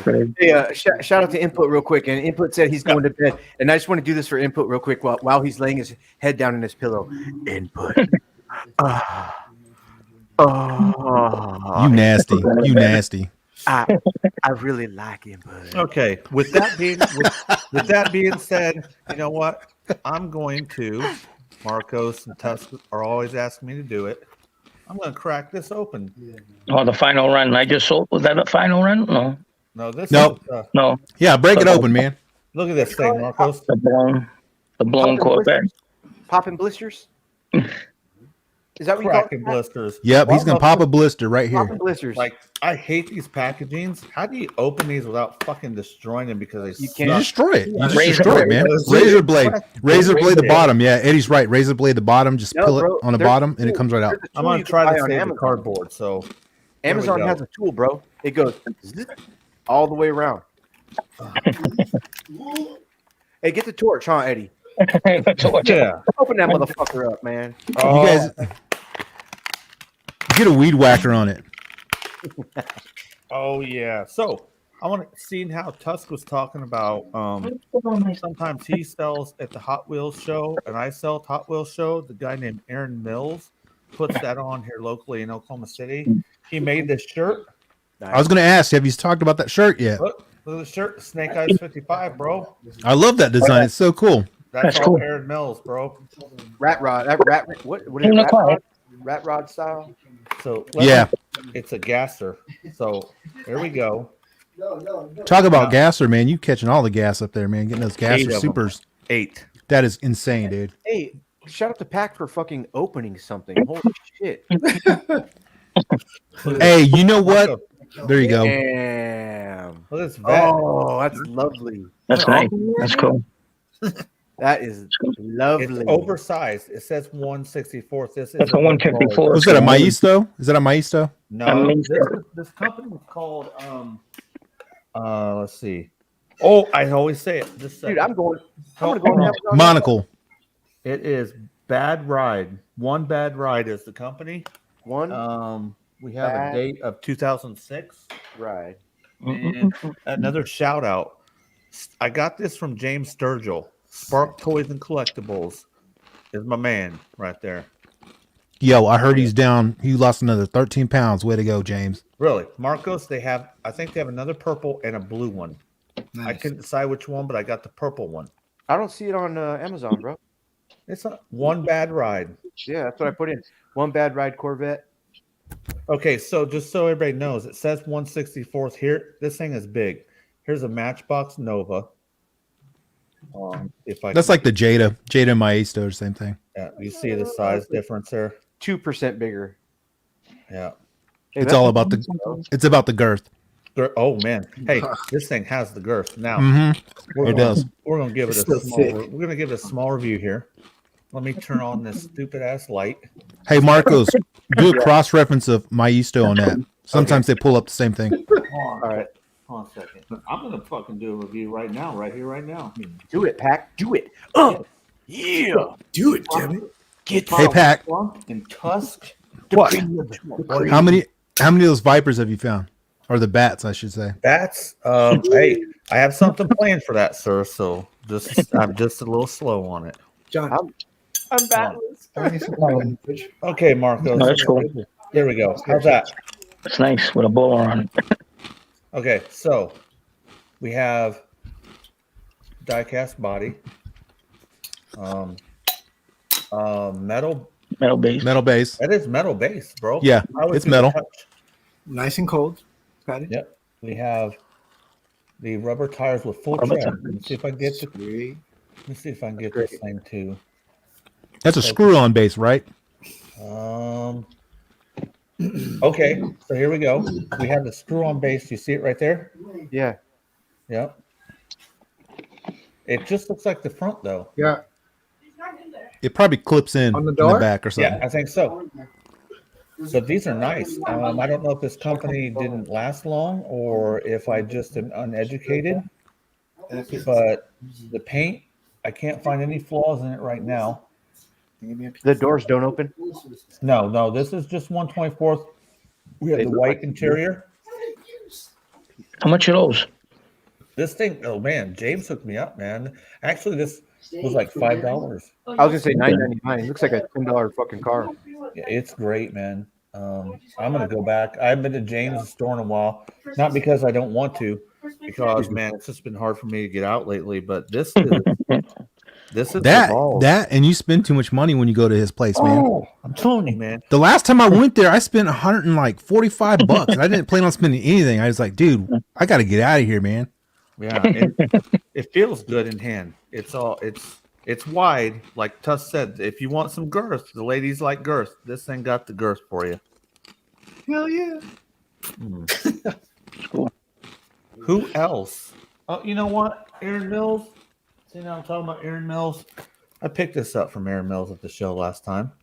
That's the gas. Yeah. You should see my gases. Yeah. Let me show you my gases. And Marcos, check. Dude, I love. Oh, Marcos! Damn it! Every time I turn around, that boy's leaving. Marco went to the bathroom. This one, this old Johnny Lightning funny car. Let me see here. Oh, yeah, the Pro Street. I love Pro Street. Love it. That? That's nice.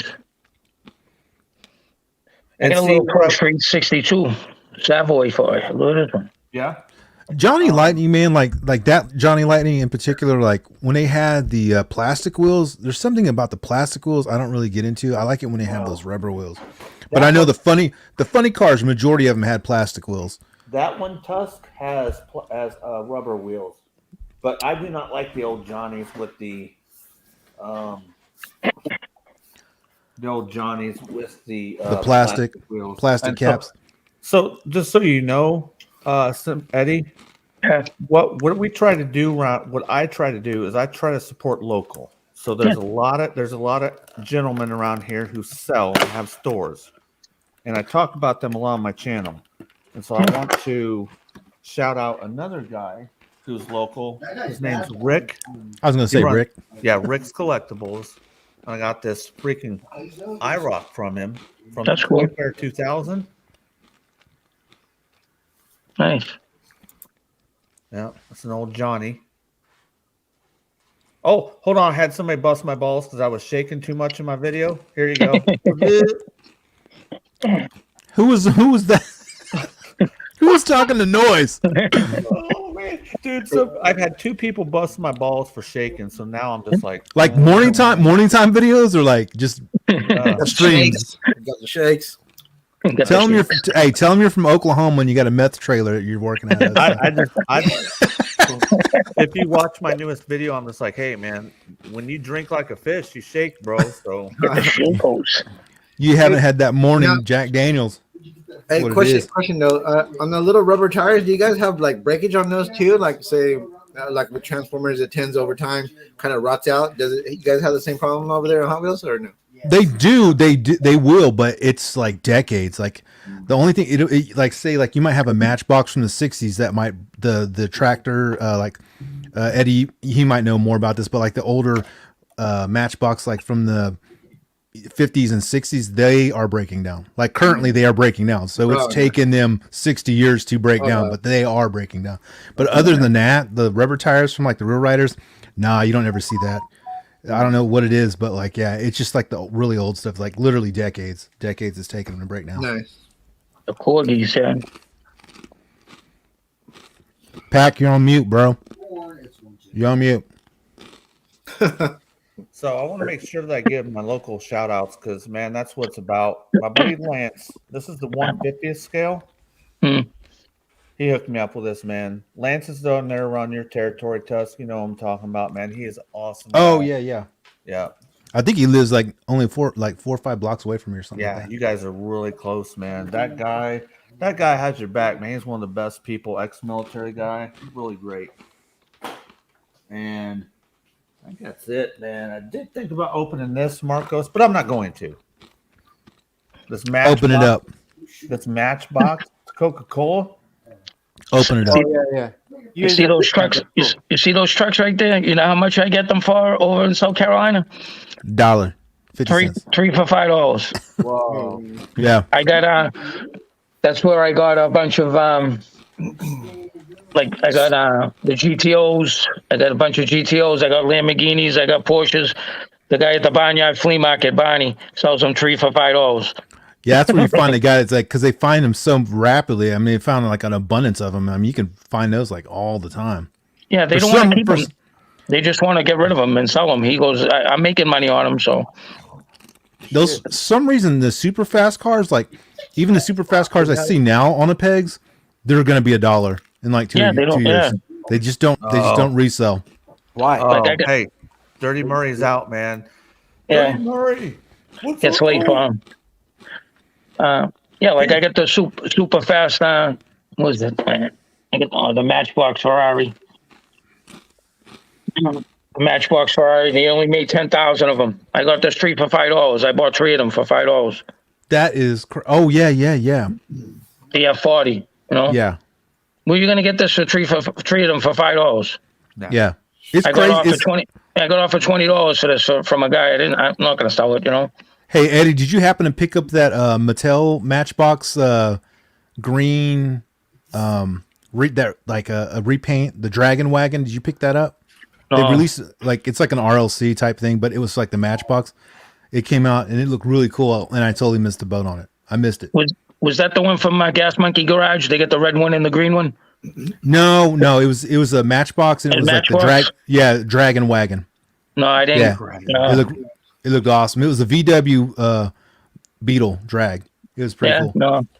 Oh, Jay Holla. hold on a second. Hey, what's up, Jay Holla, man? Jay Holla is here. Dude. Hey, he was finding some fire the other day, and I like commented on his Instagram, man. I was like, dude, we don't find any of that stuff around here. But hey, you found that Ravage, I believe, that Transformer Ravage, I think, if I'm thinking right. And I found one. Yeah. Hey, can I forgive me for interrupting, but Jay Holla, much respect. But you know, Illmatic Prime, he opened up that Ravage, and he was so disappointed in it he was like, man, this is the worst fucking 2022 pickup. This, Why was he disappointed? He said it just it was just garbage. But Really? I'm not saying. But Jay Holla, like I say, did you open yours up and what did you think about it? Do you think what did you think about it, bro? Yeah, Jay Holla, put it in the chat. Yeah, Dude, I could tell you we opened up ours and Bub already put his in the Soundwave. I don't have a Soundwave. Pack, you hooked us up with the Soundwave and Bub's got it in his room. I still haven't found one for myself, but it collapses and fits perfectly inside Soundwave. It looks cool.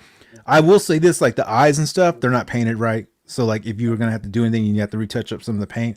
Okay, but that's not what he was nitpicking. He was nitpicking something about the Actual build, like the pegs like or something. The feel of it. He was like, man, It does feel kind of flimsy. I'm not gonna lie, it does feel flimsy. he just said it was junk.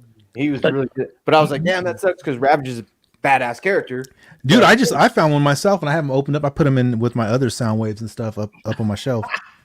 Like you guys collect the Power Rangers, like the red Power Ranger, the green Power Ranger. No, They worth any money? No, I don't have any Power Rangers. Input. I think Input likes one of our buddies. Input. He likes Power Rangers, but I don't. Pack's lying, man. Pack dresses up as he does cosplay as the Pink Ranger, man. He lying, man. No, the yellow one with the skirt, bro. No, that's me, dude. That's me. I did the yellow one. I got What about the new GI Joes? The new GI Joes are out. Oh yeah. Yeah, that's what's behind me. This is all old. He got a stack of them. And new. Yeah. Pack and I have an agreement. He says, "Hey, you'll find it for me," and I'm like, "Dude, I'm gonna hide it for you." So we find and hide all the time. Find and hide. We do our treasure hunts. Hey, can I read? You know how I was talking about people busting my balls in my comments? Let me read a comment I just got right now, bro. Check Let's this out. hear it. I want to hear it right now. Okay, you're on blast now. Tim Goldie, maybe be a bit more gentle with the stock, mate. Other people may want things undamaged. Okay, Pete, I'm gonna say one thing to you, bro. I agree. My man Pack he's like heavy-handed, man. Sometimes I'm like, dude, don't. Just lightly touch it and put it back. He's like, pow, pow, pow, pow, pow, pow. I'm like, dude. Marcos, did you hear Gotta that? plug my phone. Got it. That's hilarious. Okay, so let me set the record straight. Because he said, be a bit more gentle. I'm actually not rough with them. My microphone picks up a lot of the noise. Because when I first started doing it, I'm like, man, that sounds rough. And I was in the store and I'm like, I'm not throwing them around. My microphone picks up those noises. No. The volume. Wow. Hey, Packs like this. Got something here. I ain't fucking with this. I ain't fucking with this. Oh, did you see this? That's a banger. and then he shows you in the camera. He's all like, see that? See?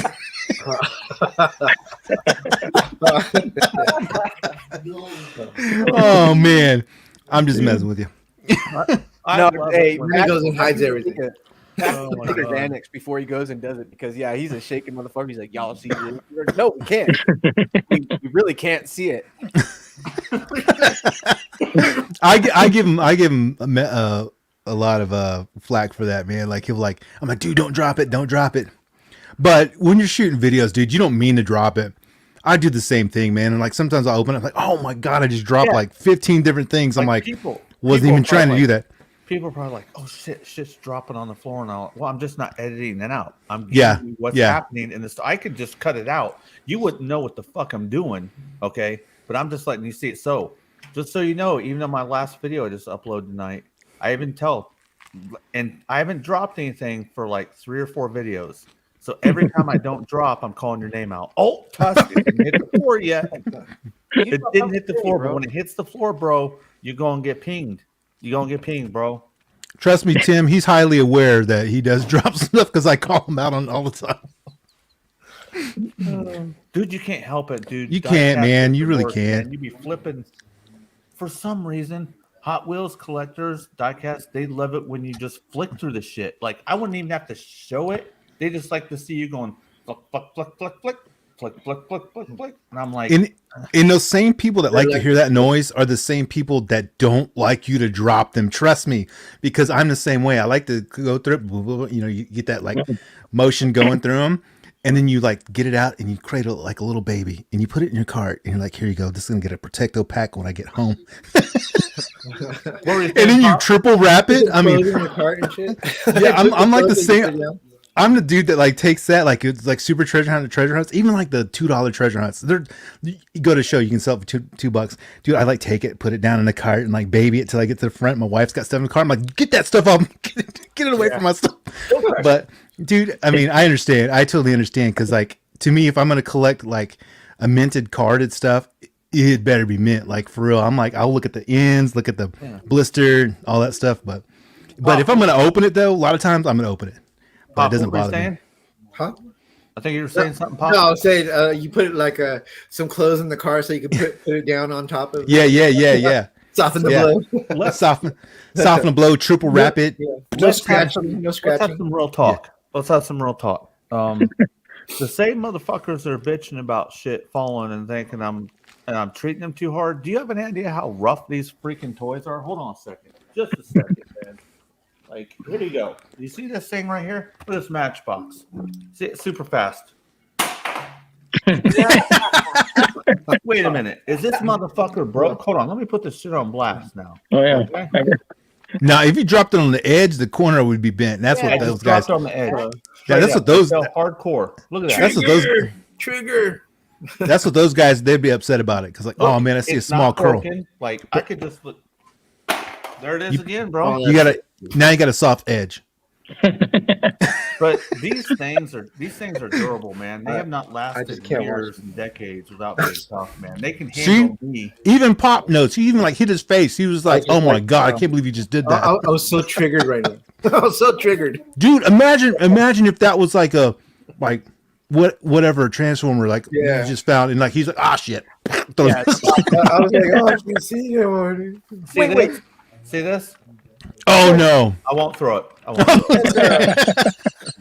Says Tusken, who that's it, man. Opens up a Hot Wheel and says, "Fuck it." Doesn't even give a fuck. See, now that's different. See, like I have ones that I have like I buy just to open, so I know when I get it, I'm like bent card. I'm just gonna open it anyway. You know what I mean? So like if you like you know what I mean? Like there's different collectors, and Eddie knows too. Like you have custom collectors. I think you guys were talking about it. Custom collectors are opening collectors. They don't care about the car. Like I'm a custom collector. I have tons of cars that I just like open up. I don't care. It could have been a mint package, but dude, if the car is like what I want to open, dude, it's gonna get ripped out. I'm gonna rip it out. Yeah. I'm gonna display it. Yeah. Pac knows I made a horrible mistake today. I was taking a picture of a Dodge A100 I just found, which is that Ninja Turtle one. I have like a Ninja Turtle display over here on the side, and I took it to the kitchen. Had a little display set up, took a picture of it, and I dropped it on the tile. Took a big old chunk out the back end. I was like so mad. My son was with me. He's like, Dad, you okay? I just did a custom for a guy in Pennsylvania, a Ninja, the turtle vans. Yeah. Yeah, I did one for him, a custom one. I decked it all out and stuff. It was cool. Come out nice. Eddie, have you ever built a custom and you had it totally done? You did the clear finish, all that good stuff. You go to do something and you drop it. Oh, you ever done that? Oh my God, it's the worst, right? I did one car seven times. Yeah, I've done that myself. It twice. It bubbled on me a couple of times, and then fish eye is my worst enemy, dude. Fish eyeing, like. Then I screwed up the decals a couple of times. I had to reorder decals. It's a couple went across the garage against the wall that I got so pissed off that I said fuck it, and I just took the car, threw it against the wall. I left it there for like 3 days. You know what my fucking worst enemy is when you're done and cured on the first coat for fucking 4 or 5 days, and then you spray that clear coat. Oh my God! Fucking crinkles like a you're like, bam. Oh yeah. How in the fuck can it crinkle? It's cured. It's the same Krylon red, Krylon fucking clear. And you're doing from way back here. You're not like hella close, sticking out a little light coat. And you come back to check that light coat in 15 minutes, crinkle. I'm like, bitch, that's fucked. Could be anything. Yeah, it's the metals.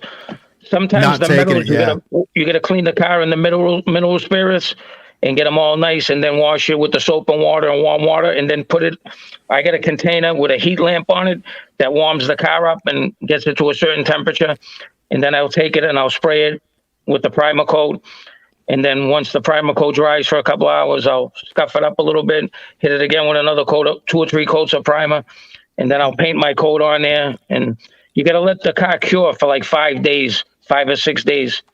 If you don't, and then you go hit it with the clear coat, it's going to crinkle all up on you. Yeah. Just that separation and not enough grip on it. What's up, Zach? Yeah. Yeah. You quit McDonald's today, bro? Pop the trunk. Hold on a second. We're gonna go a little bit around the table with our channels. Marcos, do you have anything up on your channel? You're just basically doing live streams, hopping around, right? Yes, sir. Nothing big. Pop, what do you got coming up for your channel, man? Well, shoot. Hold on. Put you on blast. Yeah, Sure. Okay. Subscribe to Pop the Truck. Right. I just did the X Transwatts, Perceptor. Ooh, that's cool. That's I great. got Hey, one. hey, Pop. Hey, is what's that X- hey is that Pop? What's Pop? Is that XTB? Yeah. Oh, dude, I'm wanting that thing so bad. It's nice, dude. For the money and the accessories and stuff like that, it's good because I have the Fans Toys V1 of for Tesla, and I'm scared to transform that. You know what I mean? It's good, but when you transform it back into a robot from all the the different modes that it has, ooh, it can get scary, bro. dude? That Perceptor was. Did you just show that on Marcos's channel a couple days ago, or maybe no? But I did do my own video of it. But I did. Oh, okay. I saw it actually. It was recommended to me. I watched it. Oh, nice. Thank you. Yeah. That's a good one. We have an unboxing right now. Yeah, we're gonna open this up right here. We got this. I'm gonna run and get a piece of pizza. Fuck, I'm gonna watch this shit. I just got this See? from the Bay Area. You see. I call it the gay area. Easy, bro. All right. So first up, I'll be coming soon. Just got the second train.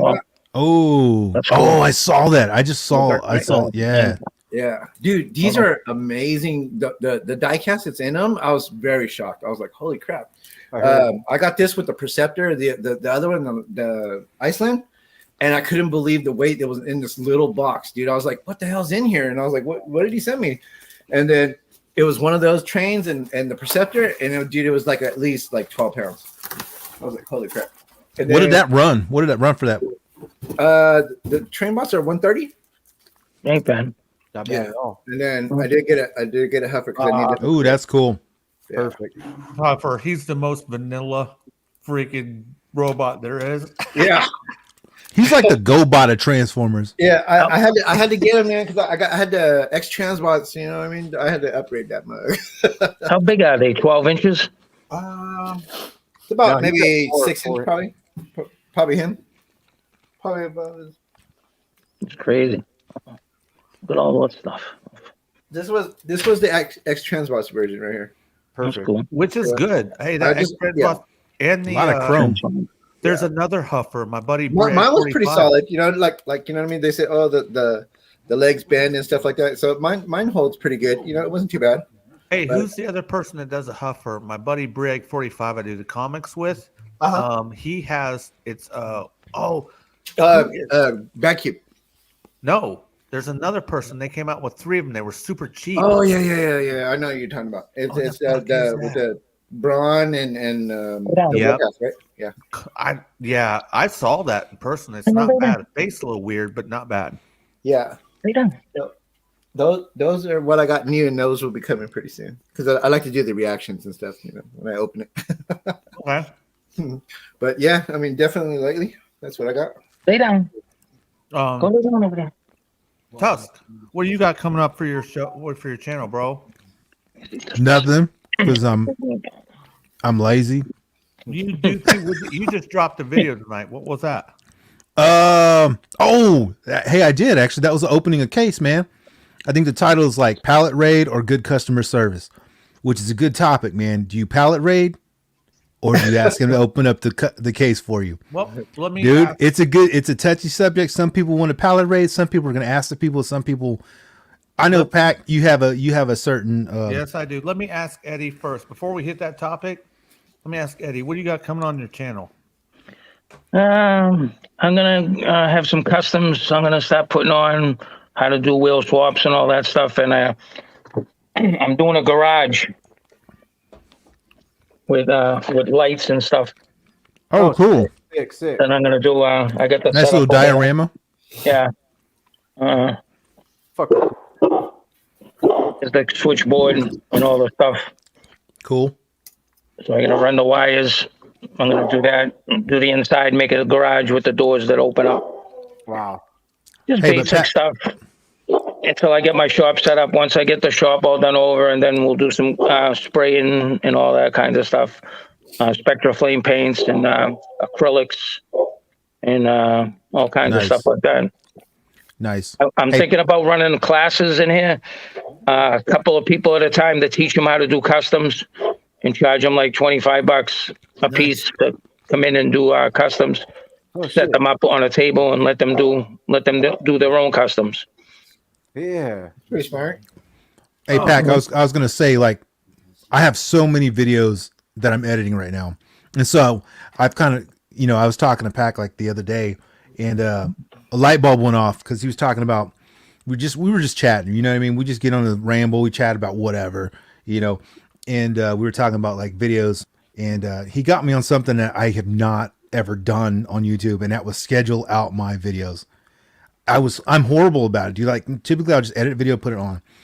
But you're right. So that's what I'm doing now, is working on scheduling out certain videos and shooting different things, changing formats, doing more like I think Marcos, you've seen some of them where I do more like a review type thing. I want to do something where I can make it real fast and just flip it, not necessarily have like a hunt.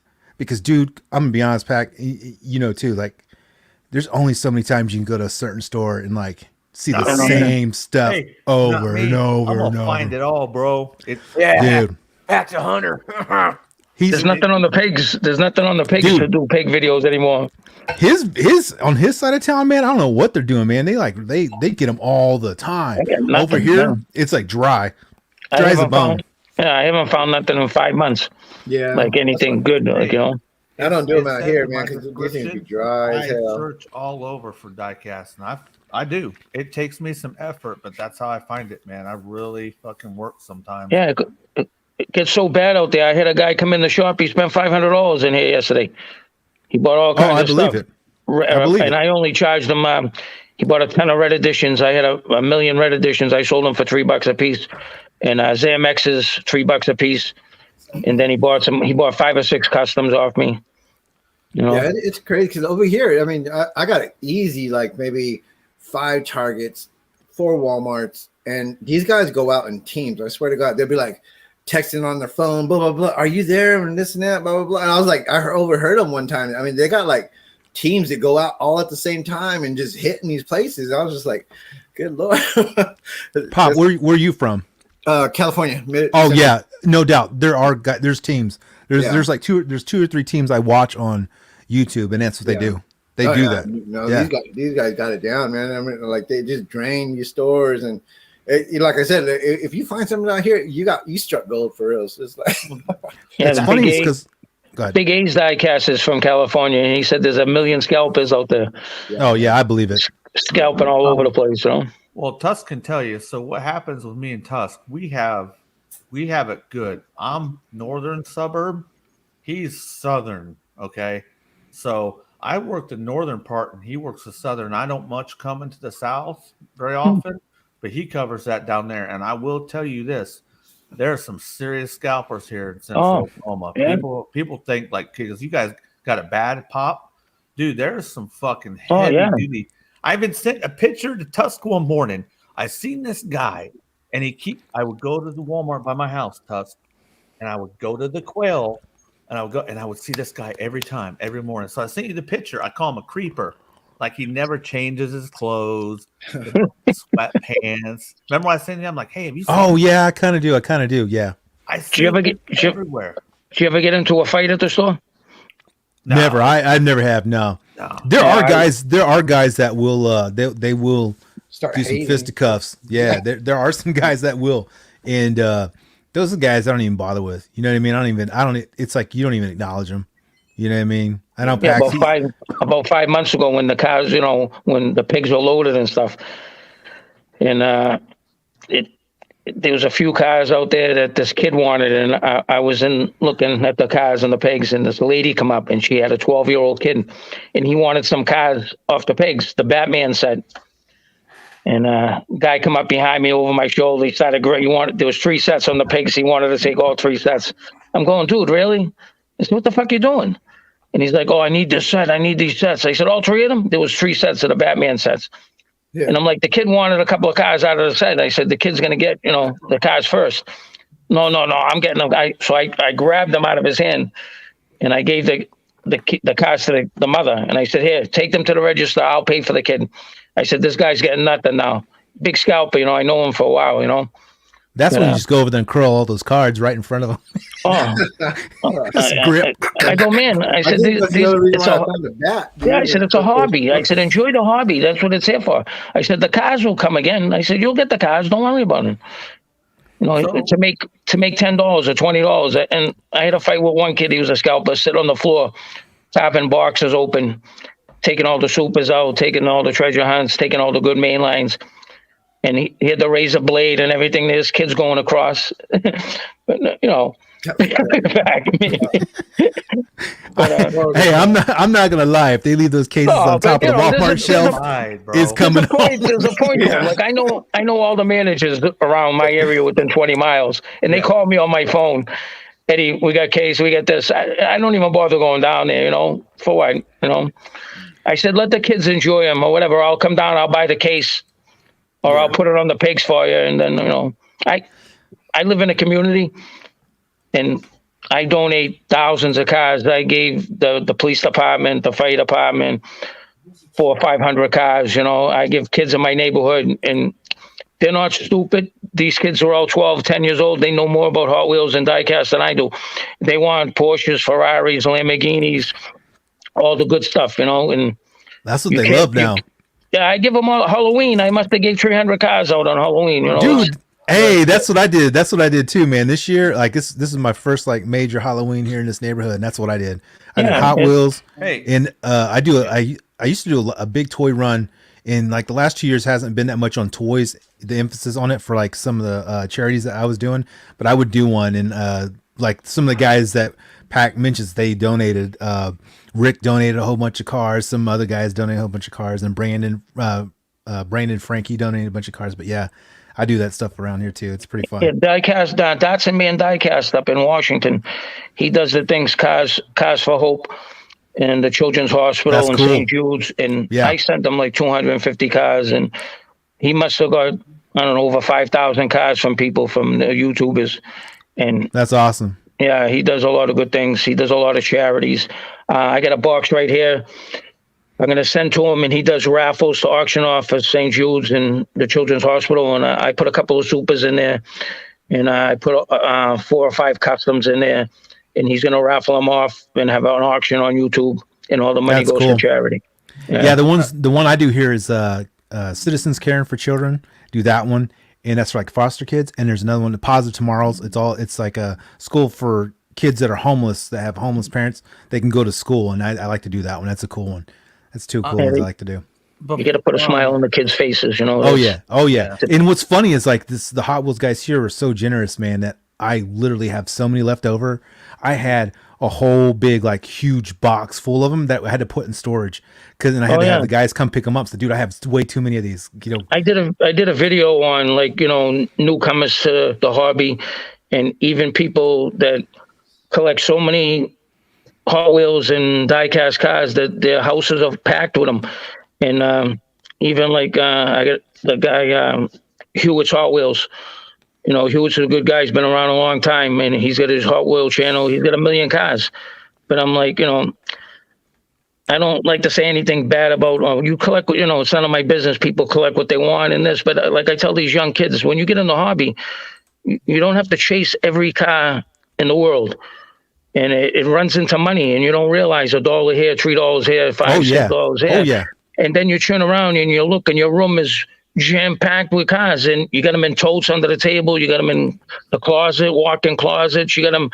And really, realistically, that's not what they're for. They're to enjoy them, take them out of the package, have a track, race them around, look at them, display them.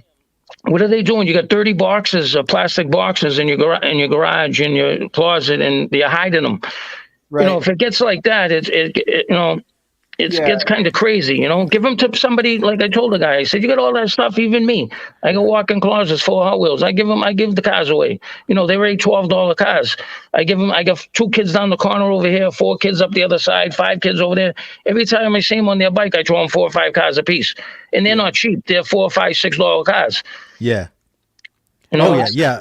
I used to do the same thing with the neighbor kids in my old neighborhood. Like right now, it's not really an established neighborhood. There's not a lot of kids except for on Halloween. I knew when they were coming to the door, but I used to do the same thing. I think Pack and I had this discussion before. We were talking about like when does collecting become hoarding? Yeah. You know what I mean? Like there's a fine line, like hoarding and collecting. Okay, so that's a whole nother topic that we could discuss. We're already a topic behind that Tusk was talking about. Because there's topics. I did want to touch base on that, but I do want to read something so y'all can laugh at me some more before we do that. Okay, so on my video, when I found the 2022 B case, okay, Ricky Wheeler says, if you love to go through cases so much, then you should buy the cases. Now other people don't get fair chance. If you want to be a stalker, then get a job at Target. Here's my take on that. Hey Tusk, I'm reading this first because it leads into your topic. So go ahead. So like with that being said, it's like one, like did the case get there beforehand, and did you ask this guy to open it up or whatever, or did you just open it up? There's two sides of that. Like there's a pallet raid, and there's the, like I said, good customer service, right? So like a lot of times, especially if you know the guys that are working at the store, right? You can ask them, hey, can I go through this? Like 9 times out of 10, they'll let you go through it. 9 times out of 10, the only place I ever run into where they don't let you go through it, Walmart. They hate it, man. Walmart. But if you, like I said before, if you leave those cases on the top shelf and I'm tall enough, I'm going to get them. I mean, it's reality. Marcos, here's how this happens. I work a territory, okay?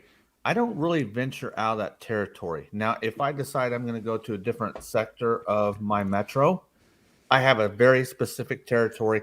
Okay, if I decide to go to Midwest City, all right, and I go to Midwest City Target, I'm automatically hitting the Tinker Walmart because I'm right there. That's what I mean by territory. I only stick to a territory. In that territory, it's almost like people probably think when you're doing hunts, like you may go somewhere and you're in that area, hit that territory. You get what I mean? Yeah. I like when this guy's like, save some for the rest, bro. You know what's funny? These Target, I've made so many friends at I have 2 local Targets, which will be my town, Tusk and Quail. I've made some pretty decent acquaintances at Midwest City. Great people. And I'll go in there and they will just talk to me. Even if they tell me, hey, we don't have anything coming. I don't care. We'll just stand there and shoot the shit. Everything is more about community and talking with people and relationships to me. That's good. People only see on my fucking video that I'm shooting the shit, but behind the scenes, we're shooting the shit. We're talking, we're having fun. If I go in there and I'm like, hey, man, somebody told me on the phone that you guys had a new case. You had cases. You had 400 Hot Wheels show up or whatever the fucking deal was. And I go in there like, yeah, we got them, but we just haven't been able to get to them. And I'm like, cool, no worries. I'll come back another time. Some people are forceful. Well, can you go over there? Oh yeah. That's what I was talking about in my video too. It's like, dude, when you like do you just like to me it's like if they say no, dude, or whatever, I'm like, cool. I'll see you guys later, man. We'll see you. Dude, never, ever do I ever try to pressure them. What's funny is you say that too. Is I was the last one. The guy opened it up. He's like, dude, I promise you don't have any more in the back. And I was like, I didn't even ask. Like, right, hey, you're cool, man. It's like that's not a problem. They're used to collectors going in there, and a lot of collectors are very antisocial. They do not have people skills. And so when you go up to an employee, okay, that has to deal with their employees, and you're kind of skittish and you don't really know how to talk, you kind of look push like them the fuck out. And you look like Pac coming in there shaking all the diecast with your hands. I mean, they're gonna question you. Shout out to that guy that said I was shaking. I figured out the reason why I was shaking. If you hold a card a certain way, your wrist. I know you'll shake.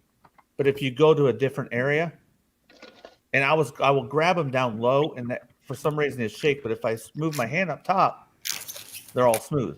Says the guy with Tourette's. Carpal tunnel.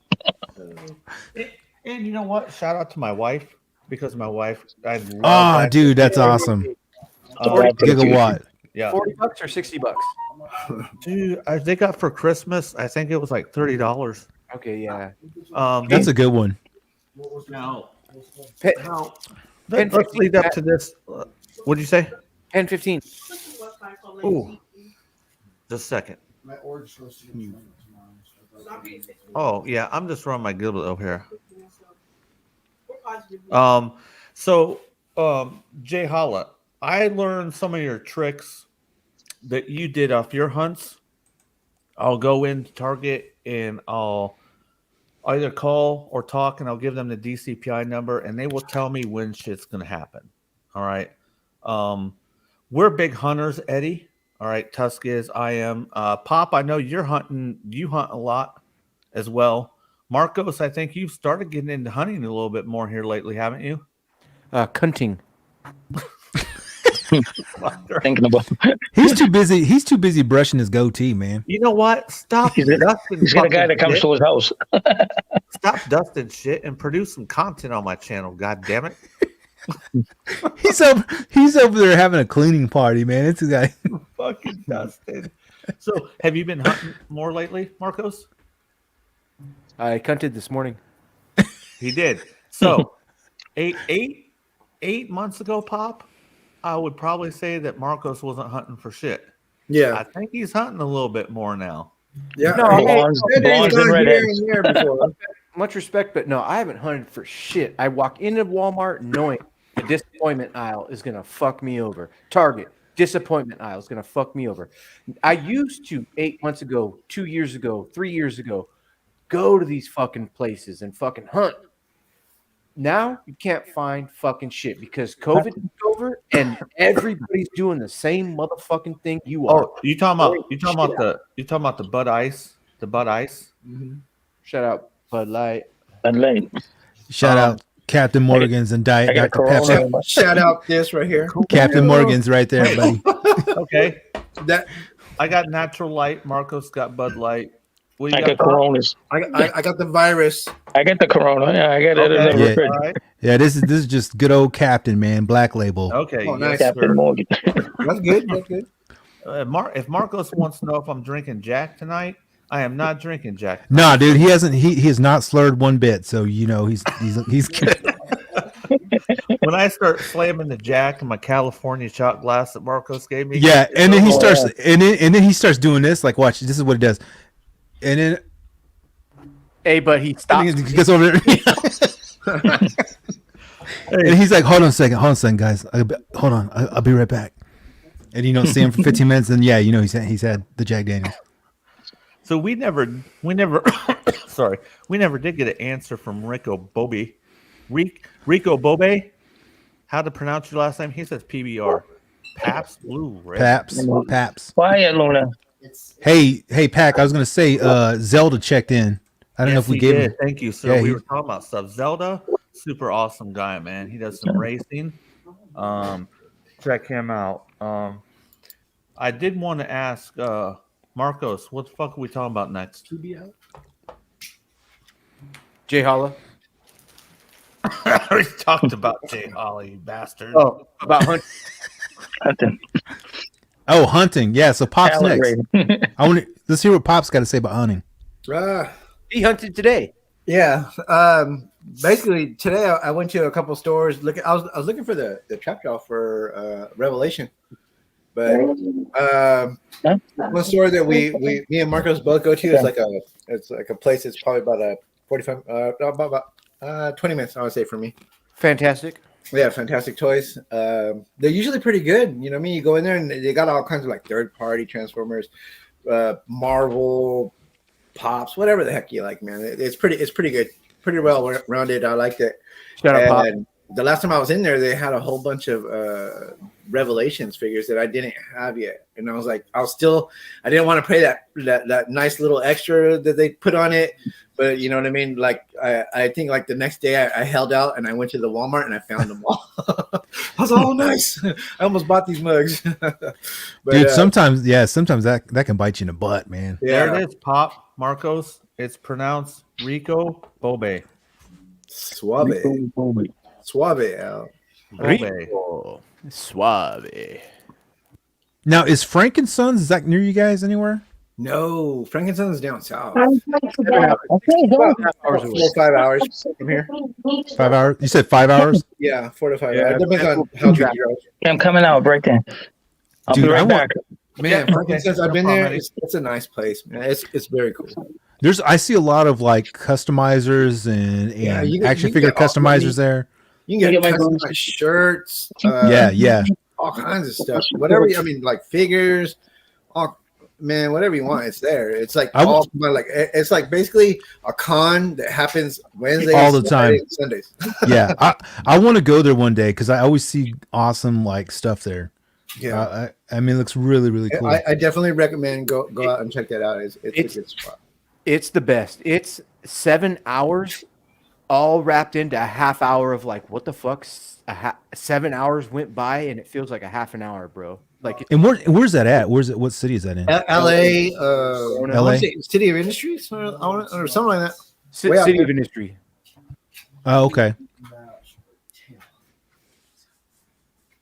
We're just looking at Marcos. We're just looking at whatever he's doing. We don't even know what he's doing. Have you ever seen these? What is that, Marcus? It's a model kit. Was it the lights, right? Little lights? Yeah. So Yeah. it's I need to get a beer. Marcos, take over. Oh, okay. Mirrorback, I see you. Bam. Is that a wrestling ring? Dude? all right. Oh, okay. You're building an actual box. Yeah, acrylic display. Yeah. Fucking sideshow. Got you. And Oh, what sideshow did you get? well, I've had her for a week now, but I'll put her in here when I'm done. So I got this, and while you guys were chatting, I just wanted to fuck around with something. I had it right here. I just got it. I just got this today, but I've got 1, 2, 3, 4. This is my 5th one, and they're pretty good, but they're kind of expensive. They're about $89, and then shipping you're paying $115 for a box, right? You're like, oh, you could fucking buy hella fucking shit for $115. Why you want to put it in a box? Because you want your piece to be dust free.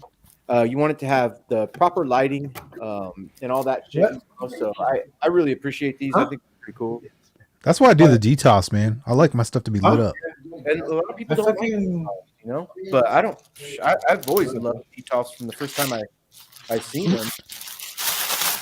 But these are pretty sick. Take me about another 10 minutes to put it all together here. I like the lights on it. I've seen those before. Those are pretty cool.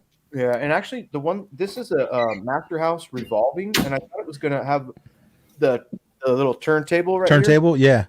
But I guess I ordered the wrong one. Which is fine. These are fine too. It doesn't hurt anything, but I did want the revolving one. Oh yeah. Is it like a statue you're putting in that one, or is it actually a figure? Yeah, it's the that Catwoman figure that I have. Oh, okay, cool. Yeah, I don't have any Hot Toys, man. I'd love to get a Hot Toys. Like of course they have like they have the whole Star Wars line that they do. And I love the way they look. Yeah, they're a little overrated. I call them a overrated Barbie doll.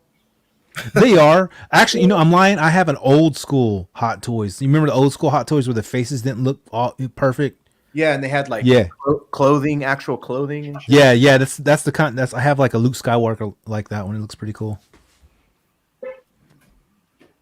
So I wonder what I'm gonna ask him when he comes back. What he's putting in that box? He got it for Catwoman. He said. Cat. Okay.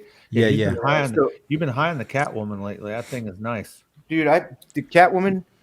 if man, she's my favorite so far. There's nothing that, and it's all preference. Like certain people like this, they can say anything they want, but I actually really dig this fucking Catwoman. And everybody that comes over, they're like, "Holy shit!" And then they touch her, and they're like, "Well, fuck," you know. So you guys were talking about hot toys, and there was a local guy named Eli. I went over to his house, and he had he has a collection. There were some hot toys in there, and he had Hot Toys Qui-Gon Jinn. Dude, it looks so amazing. Qui-Gon Jinn, Obi-Wan Kenobi, those are some of my favorite Jedi. He's a big Star Wars collector, man. Like he's got some hot, awesome figures. Who? Dude, that's one that he's who? Eli? No. This is a different Eli. This isn't Eli from the store down over at Oh, okay, different Eli. Got you. Yeah. But and I talked to Marcos, and I'm like, hey man, I saw these hot toys. It's been a while, Marcos. And he's like, dude, don't do it, man. And he kind of quelled me back, and I'm glad because they're expensive. Like the Qui-Gon They are, Jinn but they look me. cool though, man. They look good. Yeah, but the only one six figure I got is this, man. if you're wanting to do your budget, they're not really worth the budget. You know, What what the I mean, fuck like, is that? He got Mike Tyson. oh yeah, Heck yeah, dude. dude. Hey, you know what's funny though, Pac? Like, I mean, I like the bigger figures, but hey, Marcos, like even for real, like I bought that Batman, that $9.99 Spin Masters today. Like, it's still cool. I mean, I dig those bigger figures, like the Spin Masters, man. I haven't opened this one up to see what like the articulation is on this one, but it looks good. Like it does look good. But I do collect bigger figures. But those Hot Toys though, Pac, man, the one I want to get is the Tusken Raider. Oh, no. But it's expensive. The third mark, yeah, you know, yeah. So like the third, you know, aftermarket sale of that one is expensive though. I think it's like $550 or $600 now. It's like I can't do it. I can't spend that much money for it. Do you need Star Wars figures, Pop? What'd you say? Do you do any Star Wars figures, Pop? No. I used to do, honestly, I used to be like when my kids were growing up. I think that's where one of the hunting things were born. You know what I mean? I used to collect the 3/4. Yeah, that's what I do too. Oh my god, dude! I used to love hunting. Like, oh, they don't have this one. They don't have this one, and I was buying and buying and buying. Bought everything from Clone Wars, everything. I mean, we got tubs and tubs of stuff downstairs. You know what I mean? They don't even play with them no more. But I'm just like, shoot. But I think that's where I started learning how to hunt. You know. But no, I technically right now, I mean, basically all I got is like to represent Star Wars. I got a poster of Vader smoking a cigarette and Vader's lightsaber. So your question was what, Tusk, on your video? I haven't watched it yet. I'll watch it later. So it's just talking about going through I was just going through that case, and at the end of it, it's like, you know, basically what I kind of summed up is like, you know, it's basically talking about just being a good person. Like, don't harass the employees. You know what I mean? That's all it was. Right. You know, it was to the point. You know what I mean? For real, that's to the point. You would think it'd be common. You would think it'd be common sense, but it's not always common sense. No. Oh, dude, yeah, that looks cool, man. She got a rubber bum. That's what you're gonna find when you go to Marcos. Everything. That's cool. He has great pieces, but they're all presented really well. Go ahead, Marcos. I like it. Nice. It keeps her dust free. It keeps the silicone from breaking down faster. And then I'll fuck with her pose a little bit better, get a little something sexier out of her. It takes me about 15 minutes to find something, but leg up, a little bit of a fucking nod to the right with her head, and you can lift up her face. I want to change your eyes. I think it's cool that you you rub your finger across the top. It's crazy. To turn the lights off. Oh man, that's dope. Yeah, Oh, that's cool. Hey, let me ask you, Marcos, that particular figure, is it more like that silicone flesh type feeling, or is it like hard plastic? Because I know some of them do. TB League is all the silicone. Like okay, yeah. Her titties are her whole body is soft. So it's got like the metal frame inside of it, right? Yeah, correct? exactly. Okay. And I'm into these only. Yeah. I'm into her. She's great. The base. Wow. Like pull the figure so he doesn't lean forward. So how much you said that box was? You could do like this you could tilt the feet Like back a Hold little on a second. How much you said that box was, Marcos? It came to me for 113 or something like that. I missed it when you were talking about earlier. Where'd you order it from? Sideshow Collectibles. Oh no, actually, Big Bad Toy Store. Big Bad Toy Store had it, and Sideshow has it, but It's probably out of stock. it was last month, and then they just fucking they just restocked them and shit. But one of the things that this figure did was they have a little tiny ball joint for the hand, and you couldn't switch out the hand for nothing. It was so fucking tight. I was like stressing, like, and so I had a little tiny drill bit. So I don't think I went a little bit too much, but I think that's all squishy. Now, which Catwoman is which Catwoman is this from? Ninja. Okay, it's the one you're telling me about the other day. Does she got a little bell on her neck? What the heck? Yeah, it goes. That's more like an anime style, right? It is anime style, and Joker, or excuse me, Batman Ninja is what it's called, and it's a pretty good fucking hour and a half flick. It's not bad. It's on Netflix. That was released last year, right? Was that a last year release? You know, it's new. It is newer, yeah. Is that Netflix or HBO Max? Yeah. Anyway, I had this sitting next to me because when we were doing unboxing and shit, and then we were just talking, so I just wanted to bring it out, fucking open it up, and put. You know what's so impressive to me about that? Like a lot of things like that he has. It's not just the toy, man. It's the look at that freaking display, man. Yeah. It's crazy. Where you have an exact spot for that already mapped out, don't you? No, what I'm going to do is everything behind me is I'm redoing the floors in the garage. By 3 weekends from now, I'm going to put the laminate flooring in here, and then I'm going to take everything behind me and remove it, and I'm going to put everything up on shelves, and all of these displays that I have are going to go up on the shelves behind me. So it's Marcos, don't laminate your garage. Put the epoxy finish on the floor. Oh, I actually looked into that heavily. I wanted Bud Light blue, Bud Light silver, swirled, and I wanted metallic in there. And I wanted in the center, I wanted a fucking Decepticon logo, like a 10-foot Decepticon logo.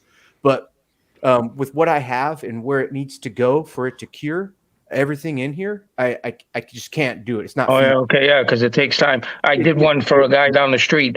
I epoxied his garage, and then he wanted the flake in it. But it was a pain in the ass. The weather's going to be just right and everything. Yeah, and you gotta hire somebody that does it, because I can do it myself, but I might fuck up. You got to get them. You got to get them. You got to get all the tools. And I've watched probably 8 videos on it. It's a difficult. Yeah, everything's gonna be clean. You don't know what you're doing. Wash. Yeah, Marcos, if you really want that done, though, I got a boy that is a foreman of that stuff, dude. No shit. He does that like all day long. So when you hear him talk, does he do a floor for $1,000? I'm not. Dude, he does like companies like all year long. Okay. Like big companies. Yeah, the kit you can buy the kit for like $350, right. $400. But I gotta. So Pops, the whole thing is like everything in my garage, I gotta like move out. Yeah, you would. I did. You would need a clean slate to work it. You know what I mean? Yeah. If you want to do it power wash. Yeah. With laminate floor, I'm just gonna move everything to one side and do half the floor, and then put everything on it, and then finish, and then put everything where I need it to be. You know. Well, that's what I did with the guy with the epoxy floor. I did half of it, and the other half we switched it off like that. And I put a lot of the clear coat down for him on the urethane. Yeah. Real heavy coat. Because if you don't do it right, it'll turn yellow, the floor.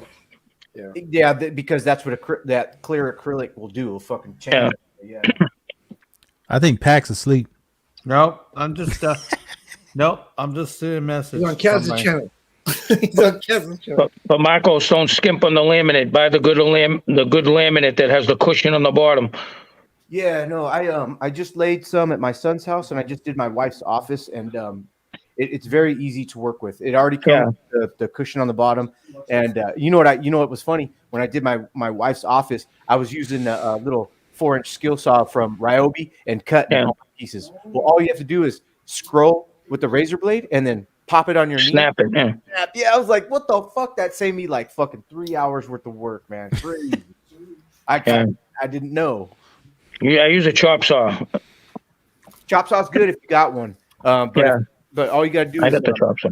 what do they call that? It's not scroll. It's like when you do a scribe a fucking mark or whatever. Yeah, you scribe the line. Yeah, it fucking pops hella easy with Yeah. no weird breakages or nothing. Sweet. Oh, well, Marcos wanted me to stay up past midnight, but Yeah. 12:42 over here. yeah, it is. Yeah, it is. It's what time? 12:42 where I live. Good Lord. He's East Coast banger, Tusk. Got you. Yeah. Where you from, Eddie? I'm originally from Boston, Massachusetts, but I live in South Carolina, South Carolina. in Greenville County, and Simpsonville. Awesome. I retired 4 years ago, and I poured concrete for 35 years on the Punchmeister, the biggest pump truck in the world. I worked for JFY Contracting. I broke the Guinness Book of World Records for pouring concrete for. I did 14 overpasses in 14 days for the Fast 14 for JF White. Well, damn, That's man. crazy. Congratulations. Big shout out. Yeah, three around the clock, 3 shifts, 24 hours a day. That's crazy. Hey, they don't call him Fast Eddie for nothing, man. I ate a lot of silica dust for 35 years. Believe me, I did the Lenham Zinkham Bridge in Boston. I did the Callahan Tunnel. I did the Ted Williams Tunnel. I did Logan Airport Terminal A. I did a lot of buildings in downtown Boston and South Boston. Yeah, there's a lot of side effects to just hardworking men. Like I've worked on cars my whole life since 1992, and breathing in freaking dust or brake dust and chemicals and that. Oh, shit. yeah. Like there's a lot of nasty shit that we're probably going to pay the price for. Oh, yeah. Yeah, I never wore a mask and all that shit back then for at least 20 years. I worked in the tunnels. Like before I retired, I did my last 4 years, and I do the epoxy leaks in the tunnels. I worked up in the plenum, in the brake dust, the truck, all the carbon monoxide from the trucks going through the tunnel, all the brake dust, man. Wow. Yeah. Fucking kills you. You know? So, we were DFS? going to talk about. Go ahead, Marcos. Go ahead. Oh, I'm sorry. DFS, what's up? We were going to talk about cars tonight, so just fire this off. And anytime anybody needs to go, just say, "I'm out of here, man." It's no worries. Do what you got to do. We're talking about cars tonight. What is your favorite car that you've ever owned, and who wants to go first? I guess I'll go it's first. going to be. Go ahead. My okay, so I'm gonna make my 1966 Chevy truck jealous by saying my favorite car was my 1967 Camaro that had the 400 small block. When I've said this before 100 times, 400 small block board 60 over, which made it a 409, 412 displacement. Had a fucking Holley double pumper on there, and fucking it was all chromed out. Dude did it, and I bought it from him. But had these fucking biggest wheels I've ever seen on the back of a fucking car without being tubbed. And they were the American Racing Stars with deep dish and pizzas up front, 4.5 up front. And this motherfucker had the headers come off, down, and dumped right under my fucking ass with the Flowmaster that just had a fucking turn down. And that fucking thing rumbled like nobody's fucking business. And I threw my chain steering wheel in that motherfucker just to fucking say, look at me, I got a chain steering wheel in my fucking Camaro. It was fucking dope, and it was jet black, and I had a Hot Wheels fucking sticker in my back window about this big. Every time I drove that, everybody said something to me. Everybody. And the only motherfucker that beat me in a race, he had a fucking Eagle Talon all-wheel drive. He was wearing this motherfucker was wearing a Duster, and I was at a fucking gas station with my friend Jake, and I was at a gas station at like midnight, and I was fueling up. I had a 15-gallon fuel cell in the back, no regular gas. This motherfucker was dropped, dude. This fucker was fucking hot. And I had the trunk open. I'm filling my fuel cell, and dude comes up in a Duster. He's a fucking white boy, oaky motherfucker. He's like, "Yo, want to race?" I was like, "All right." He's like, "Let's go to the end. Let's go to the end of Harney." I was like, "All right." And didn't even ask him his name, nothing. And he fucking took me because he had a all-wheel drive Eagle Talon. Whatever he did to it, turbo, I have no idea. He fucking took me by probably 2 car lengths. But my car had it was posi, it had a 511 rear end. So if you drove down the highway at 55 miles an hour, you were topped out, dude. You were $8,000. Yeah, it was just like a cruiser. It was a quarter-mile fucking car.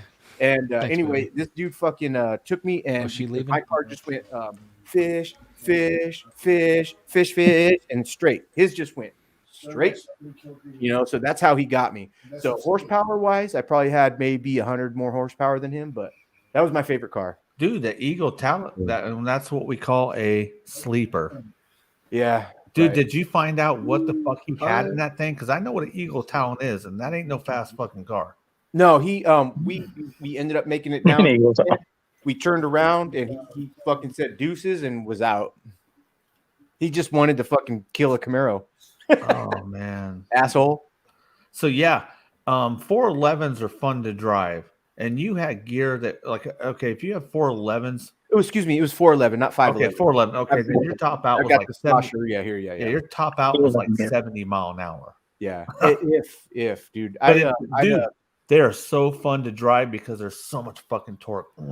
I spun a bearing on my crankshaft and had to have that redone. They had to I spun my harmonic balancer and slipped it before you knew about to pin it. There was no pinning a fucking harmonic balancer back at that point that I knew of. And anyway, we had to put a new harmonic balancer on there. Took the crank out. I went with a forged cast iron crank, not a. There's forged, and then there's a cast. I didn't do a cast crank. I did a forged crank. We felt that we felt that a forged crank was stronger, right? Because it's a solid block, and then they forge it out. Whereas a cast, you pour, so it's like got potholes and shit in there, So that's how that went. Anyway, I had all that shit done there, man. All that shit. Rolling rockers. I don't even know what brand we went with. I took it to Ron Gross Racing, and they pretty much handled. I was like 18 years old, just a young buck, didn't know shit. I just knew I had a fast, fun fucking car that rumbled. Now that probably I know the kind of exhaust you're talking about. That probably put your ass to sleep, like literally, like your legs or your ass. Yeah, and when it cammed, it was just off. Yeah, it lobed up. It was dope. Very nice car. So Pop, and it don't matter. Pop, what's your favorite car you've ever had, car or truck? Ah, shit. I've only had not too many cars. I bought brand new, dude. So when I was 18, I was looking for a 60 Impala. Dude. I wanted to get a project car and start that when I was 18. But my pops was like, "You just graduated. I wanted to buy you something good." So he went and he pulled out a 94 Honda Civic, man. And so like the money that I had saved up to work on the project car, we just cherried that car out, fucking put red line system, speakers, everything, dude. Because I live in the city, I was from San Jose, and back then it was all about cruising, man. So it was just like throw out the fishing hooks and black out the windows, get the beat in there, lower that mug, throw some rims on that mug, and go cruising and pull the girls as much as you can, But man, that was probably the funnest car that I've had. You know what I mean? And then it was cool. It was cool to race a little bit. You know what I mean? But racing wasn't too big back then. It was more cruising than anything. But that was where it was at. It was fun times. Because I was just 18. I didn't have to wrench anything like that. You know what I mean? I wanted to. When I first started, I wanted to. I was like, I want me an Impala. I want me a 60 Impala. Give me something, to work on and, get my hands dirty and learn everything. But my dad was like, nah, let's get you something good. But that was it. Other than that, it's just I've been flipping new cars ever since then. Tusken TV, you son of a biscuit. What's up? Yo. All right, so car, right? Is that what you're talking about? Cars. Favorite car Favorite. or truck? All right, vehicle, van, car or truck? ever. No Well, balls. one would be like my. It wasn't mine. My mom owned it. Was a Chevy, and I can't even remember. It was a Chevy pickup. It was probably like 80s. But my favorite car that I ever owned with my brother was a 1980 LTD station wagon. And it, so whoever had it before, my mom, I think my mom had it, but my uncle bought it for her or whatever and found it for her. But it was raked, dude. It was raked up, right? Raked up. Wait, did you say a 1980 80 Ford LTD? LTD station wagon? Yeah, Okay, I understand what that is. That is a big square fuck. exactly, right? So this thing was mint green. Mint green, dude. Green, yeah. All right, so mint green, right? Blacked out tinted window, like blacked out windows all the way around, and it had Dayton tires on it, so you could see my mom. My mom. This is when I lived in Lawton, right? And then so we like to change out the rims in it, but the rims that I had on were still gold and chrome. So you're talking like late 90s, right? Late 90s, So 13. like late 90s, right? Late 90s, dude. That thing would get, they dude. were 13s, but you kept them real shiny. You were No, they real weren't clean. 13s. Actually, they were like they were. I don't even know what size they were in the back. Like that's what they had on originally. So when we got it switched out, we put and it had white walls on it too. So the golden chrome white walls on the whole thing all around, right? Black tinted windows, dude. That's the old school LTD that was aluminum. So in the back of it, like in the base of it, was all aluminum, always straight to the back, right? So you open up the bottom spare tire was all straight aluminum, diamond plate all the way to the back, and what was crazy about it is like it was our car, right? Me and my brother's car, but my mom had to have a car to go to work and stuff. So we had the loudest freaking subwoofer in that son of a gun, dude, like crazy, dude. It had a switch in the heat, like for the stereo didn't work. So my uncle came over and he modded a switch that fed the power to the amp. So like my mom would be driving down the road and like it had this loud like country whatever she'd have on, she'd flip that switch and it would just like rattle that whole thing. But that was my favorite car. I think the thing about it, dude, that car ran too. Yeah, I don't know whoever had it before. We got a great deal from like a used car dealership. My uncle found it. It was a great running car. It was awesome, and we had it forever. And I remember I was probably like 18 or 19. The only thing I had to do, I mean, I'm talking about the gear ratio was off because we had to replace the flywheel. So you're looking at me and my brother knowing nothing about cars, really, besides what my grandfather had taught me, going and getting books from the library. You guys remember having to go to the library for books? So we went to the library, picked up one of those like books on how to fix that particular car. You know what I'm talking about. When you went down to AutoZone, they would have the books. Manuals. Yeah, Chilton's Manuals. Yeah. So we went down and got one for that vehicle, and we had to read on how to do it. We did it ourselves, man. Dropped everything, did it ourselves, man. You bought that car from Uncle Bobby B, baby. Uncle Bobby B. It's your first car, boy. You wouldn't understand. It's custom faded. Man, they 10s, but I keep them real shiny. Dude, it was actually a really cool first car to actually own. That was like, I mean, and we didn't, dude, I grew up poor, like dirt poor, like living off the food stamps, government cheese and all that stuff. So whenever we got something, we took care of that bad boy. It was nice. Like it was like, it was Anytime clean. People talk about government or food stamps, they always say government cheese. Government cheese. That peanut butter that would rip your bread off and you would just see the peanut butter through the other side. Yeah, that kind of. Dude, my nephew has an original food stamp still, just to keep in his wallet, just to remember like where he came from. You know, he just Dude, I'm the same way, dude. I had the same mentality, man. I always remember that stuff. And I always say this to my mom. My mom, like, even though we're poor, my mom did her best. Like, she did her best, dude. That was like, yeah. I think it's more memories tied to that car than the actual car itself, and that's where it comes from. You know what I mean? It's more the memories with that car than anything else. So I just remember driving off like some, you know, this is a lot in Oklahoma, Fort Sill, Oklahoma. If you guys don't know Fort Sill, Oklahoma, it's the largest military base in the world is in Fort Sill. And so like you military dudes everywhere. So when you rolled up on somebody, dude, with a loud system, someone next to you was going to have that.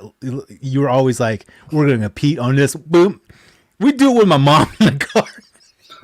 It was stupid. Hey, you know what? I think Tusk got a new nickname for me. I'm gonna call him a milk sandwich eater. Milk sandwich. Not a milk sandwich, man. That was actually, you know what? I don't know if you guys noticed. That was actually 2 sandwiches in the Captain Morgan's. but Oh, and then man. now I'm empty. All right. Sorry about coughing. Eddie, go ahead, man. Well, I got a favorite, funniest car to drive, best car, 1982 Datsun 280 VX, 2+2. Oh, shout out Okay. input. He likes them Datsuns. Yeah. That was fun car to drive, fast as a bastard. My fastest car I ever had was a 1969 Pontiac Le Mans station wagon with a 3-speed with a 383 in it. Was that on the tree? Yeah, that was my fastest. I beat a 440 Roadrunner up in New England Dragway, up in Epping, New Hampshire, off the light. My buddy owned a 6-cylinder dragster, and I put Mickey Thompson's on the rear end because he had a GTO, and they fit the back of my car. Because when I come off the line out of first gear, the wagon was all over the road, you know. So he threw the slicks on for me. I went through the water box to the burnout, staged. Then I come out of first gear. The kid must have fell asleep in the Roadrunner. He had a 440 Roadrunner. I saw him coming down the top end. He was chasing me down, man. I just got him at the light, at the finish line, because I cut a good light off the tree. But he was coming like a bat out of hell, you know. And I got him. I won a lot of race. I used to bring it up Thursday nights. Bring what you brung. And I beat a lot of cars. I raced the T-Bucket. And he caught me at the top end. He had a fast car. Ran a 9-second. He ran 9 seconds on the quarter mile, and he caught me at the top end. He gave me a tree light handicap, and he caught me. You know. So that station wagon was heavy with the low end. Yeah. Okay. It has to be to move that motherfucker. Yeah, I had it moved. It launched good if I had the right set of tires on the back, and I had 3 speeds. That's all I had was 3. I took it off the column. I had a 3 on the column. It had the big glass steering wheel. So I took it off the column and I put a Hertz 3-speed on the floor.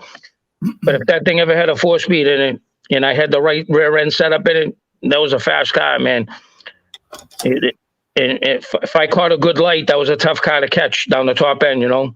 Yeah, a lot of people think everything strictly about horsepower. Gearing, to me, in my opinion, gearing is more important than horsepower. Yeah, if you have everything all set up and you have the right setup, like my buddy used to tell me, Eddie, you got the right rear end in there, the right transmission with the motor, you know, and you get the traction on the track. If you cut a good light, you know, a lot of it's the driver. A driver with a decent car can do a lot of damage. If, you know, you cut that light, that's the whole thing. If you know how to read that light and get off the line, and you get a good car that launches, that's the thing. Even like in different divisions, pro stock or anything, or heavy street eliminator, if you get a good car that launches off the light and you're a good driver, 80% of the cars that can do that will take the win light if you stay under your number.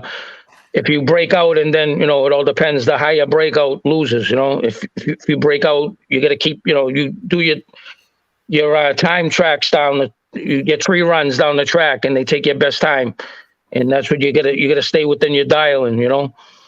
But I had a few buddies of mine that race them, you know, pro stock and nitro funny cars and stuff. And when I was a kid, I used to paint with a Arnie Cars Boston Strangler, and he used to run it up New England Dragway, and those cars are fast. And then, you know, early 80s, 90s, 2000s, you know, you get all, you know, you look at the cars today, 10,000 horsepower. I remember going to the track and seeing Bill Grumpy Jenkins and Sox and Martin and Tom Landry, Dick Landry, and all those guys. And they were fast at the time, for the time, you know. And I had an 83 Hummer H2, all white. It was beautiful. You know, that was a fun truck to drive, you know. I just got rid of that last year, but I had that since 2003, you know. So that was the balls. You had, hey, there it is, the balls, man. Hey, it's a guy after my own liking, man. Yeah. I said that to somebody the other day, and they're like, I don't know whether it's a compliment or not. Like, yeah, that's a fucking compliment. If I tell you if your videos are the balls, that's a compliment. But that's what I'm talking about, though. But in case you have I don't know if you have another one. Do you have another one, Eddie? No, my friend had an H3, but the H3, to my opinion, they're junk. You know, the H2, it's got, you know, like I heard you say last time, the Tahoe frame. It's got the Chevy Tahoe frame on it. Much better frame suspension setup than the H3. The H3s are lousy. They were garbage, you know. They were slow. They were just like something you could see to think, okay, I'm driving a big vehicle, but there was nothing behind them. Just I think some of them had 5 cylinders too. Yeah, they were still pretty bad. I could be wrong on that, but I think they were 5 cylinders. Yeah, the H3, I believe. Yeah, just junk, man. My favorite vehicle that I've ever had was back in the early 90s. We're talking 1993. Was a 1981 Oldsmobile Cutlass 2-door, Oldsmobile Cutlass Supreme 2-door. Supreme, yeah. Cutlass Supreme's a nice guy. I used to be a repo man. Anything we sold, fucking furniture, electronics, appliances, automobiles, and we used to run routes and have to try to collect from people. Yeah. And I'm running through the country one day, and I see this car over there, and I'm like, "Fuck, that thing's been sitting there for every time we've run around here. That car's sitting out there." So I knock on the door and ask an old man answer. I'm like, "Hey, man, you selling that car?" He's like, "Yeah, I'll sell $1,200." So I'm like, all right. Well, I noticed that the car is slammed down on the front. So I know that the fucking springs are broken in the front, which tells me he probably did a motor swap. He had put a 350 Rocket out of a 1977 Olds in it. Wow, 350 Rocket.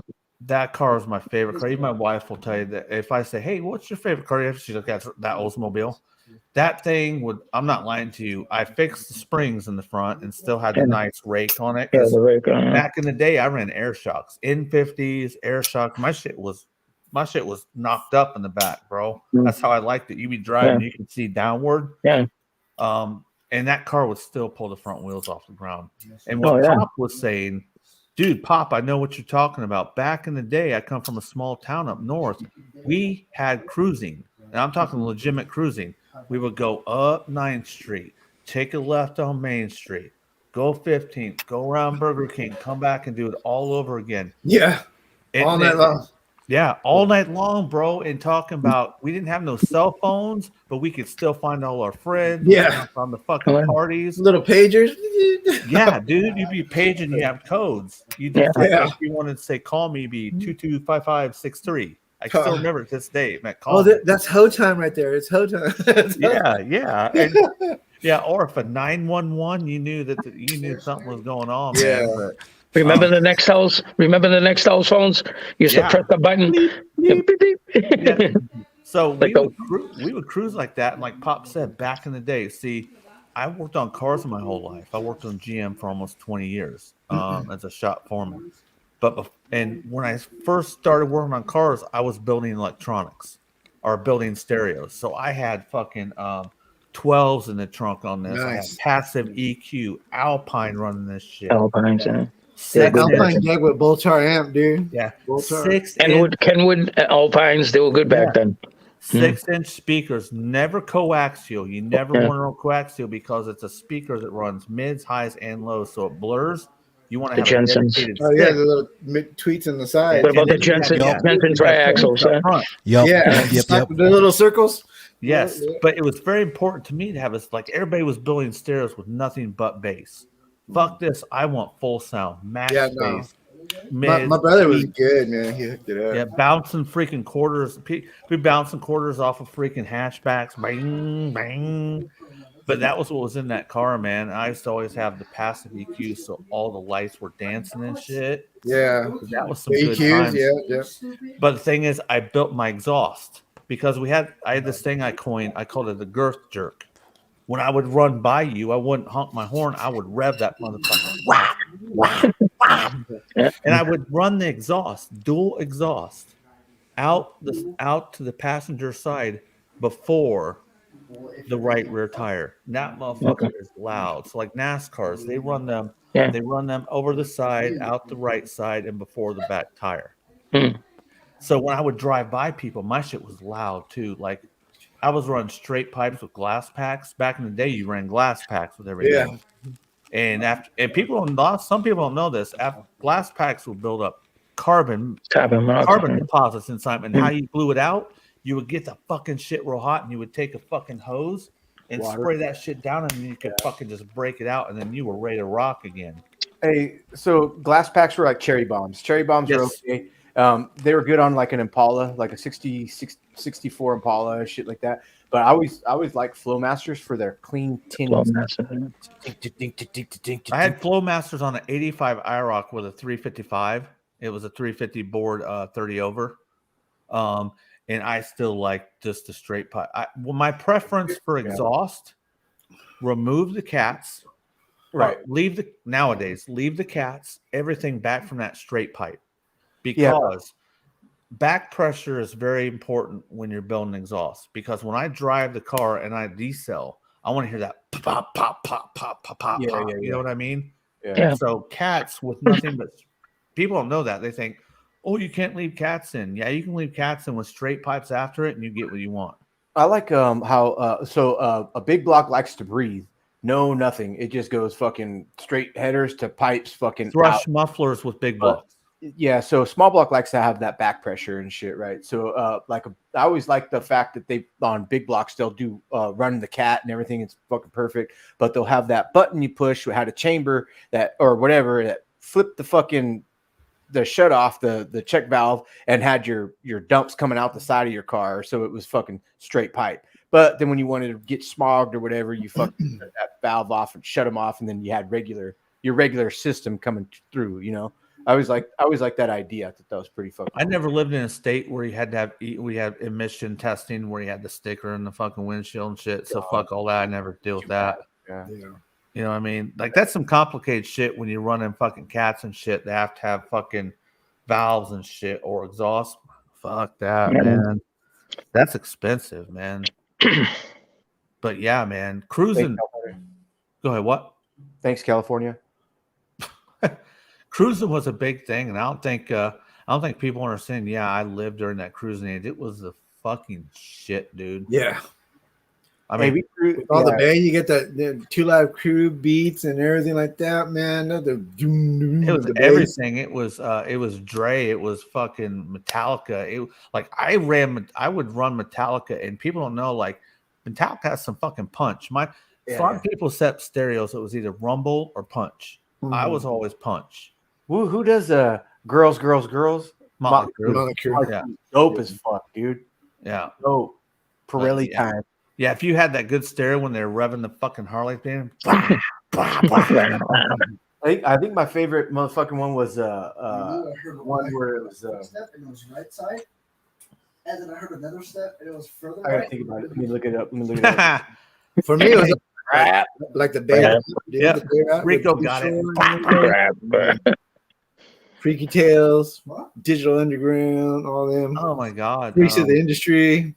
Like, okay, Eddie, do you guys do a lot of cruising?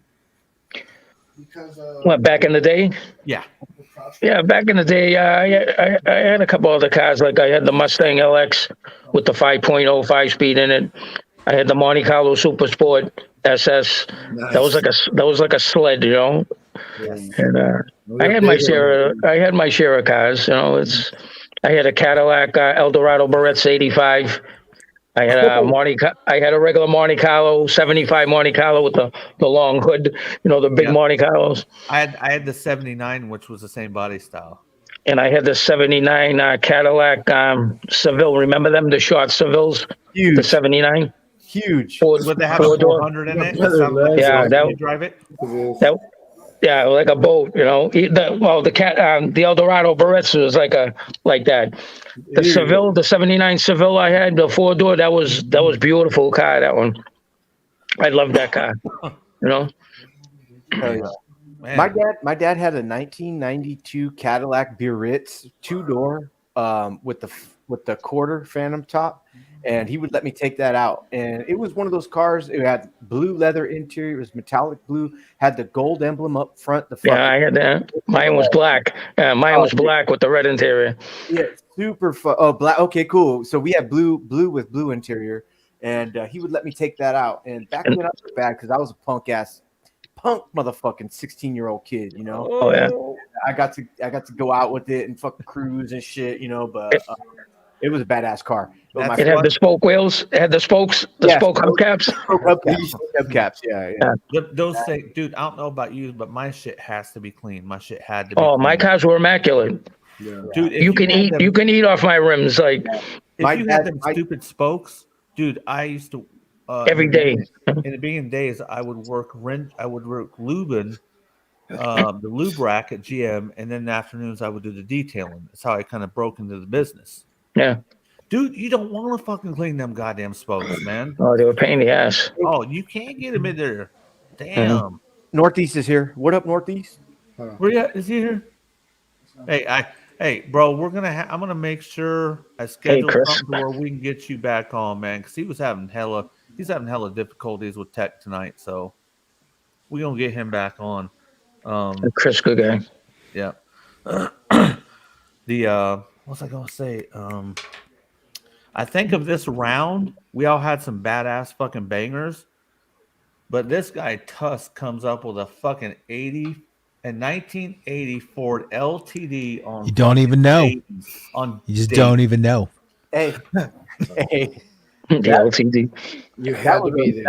That was a brother's car. He fucking that to the that was a. He finished it off and he said Dayton's. I'm like, damn. You know what's funny though? I brought that, and then so I was in Lawton, and then I brought that to Oklahoma City. I sold the rims more than the car was worth. Exactly. Yeah. Like it was stupid. So they wanted those rims. They wanted those rims. When I learned how to drive, I took driver's ed, and I think, that was my sophomore year, I do believe. And the car we fucking had was a 1985 Ford LTD. No shit. That's a big car, man. No, this was the 4-door in the 80s when they kind of shrunk it down. Okay, they got smaller. Yeah, they got smaller. Yes. Like the Versailles. What was it like the Lincoln Versailles? You ever see that car? No, I think the Lincoln Versailles, that kind of like that Cadillac Cimarron, where it was just it's like it's like a shorter. It looks like my friend had one with the tire in the back of the trunk. Yeah. It was crazy car. It was cool. It looked sharp back in the day, you know. Hey, Rico Suave comes from BMX shit. My wife used to race BMX when she was like 7, bro. That's cool. I like Red Line. I always wanted a BMX. Red Line, Diamondback. Diamondback. Yeah. Are we talking about BMXs? We talking about some bikes. So, yes, some Haro. So in 1991 to 1990 to 1992, it was all about the BMXs, Nadas Coppice skateboards, Tony Hawk skateboards, all that shit, dude. Yeah. Best board I ever had was a Tony Hawk graphite inlay board, dude. That thing was sick. It was heavy, dude. Yeah, right here. Haro, dude. Haro. Hey, I say bam. Tuss says boom. Boom. Boom. Boom. How do we get that? Like there's it's funny though, like I think like Pac and I hang out so much, like sometimes like I notice like, dude, he says this, like I say boom, he says bam. I know, he said boom there's something the other else. day in the store, and he put bam on the thing and he went boom. Yeah. So like I did. Yeah, you went bam. No, you went boom, and it said bam on the. And then like, what's he saying boom for? It's bam. Yeah, and then like and then when I was first doing videos, my outro was always like, treat people well, do good things, peace out. So that was when I did it, and then I was like, you know what? It's like keep your eyes crossed. Yeah, that's the funny one, right? Didn't you like that one? My wife laughed so hard. Keep your eyes crossed. Yeah, my wife laughed so hard on that. That was hilarious, keep man. Your eyes crossed and your fingers peeled. Yeah, like what? So in my latest video that I dropped today, I had an error in there, but I said, "Fuck it, I'm gonna leave the error in there and see how many people call me out on it." So I even pinned it. I'm like, "Can you find the error?" Yeah, kind of like fucking Where's Waldo shit. I don't know if that's funny. I think I watched it. I'm not sure if I watched it. I think it's funnier when you leave like because like you do the same thing. Like sometimes I like even if it's a toy hunt, you want to be like alive. You make mistakes, dude, and so you're like, okay, that didn't sound right. Let me do that over again. And like I've just been leaving a lot of them in. Well, this guy, I think it's funnier. he's the kind of one of the inventors who he was doing videos and he was editing them, and then later on he started doing live streams. Like, fuck it, it's more fun to hear people just be. Go ahead, Pop. Huh? No, he pointed towards me. And I was like, Yeah, he kind of just started. Let's just be live about it. Let's just be how we are. So I try to incorporate some. I don't take everything out, but there was something in there. I don't remember. Fuck. I don't remember. But yeah, man, I don't ever remember saying boom with the bam. I think you went boom and it was bam on the thing. I don't know if it wasn't the last video. I'm not sure. I think it was the video before that. You know what's funny is sometimes I'll do something and I'm going through and I'll edit because I edit my videos. I'll edit and I'll get done with it. I'm like, dude, you missed that. It's because I did it on a part that is routine. My very first part of my video is a routine. Intro, I come in the store, I'm going to bang one out, boom.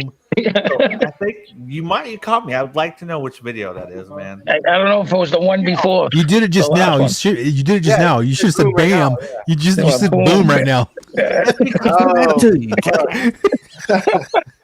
Biff bam bam, biff bam boom, biff bam. But a lot of my inspiration came from him, how he was changing kind of how, hey, you know what? Not everything has to be smooth edited. You can kind of have realistic shit in there. So if you can, I'll be right back. If you can fucking flow at that rate, because there's a lot of people like, it's fine. It's just it whatever. But like for me to watch something, there's got to be some.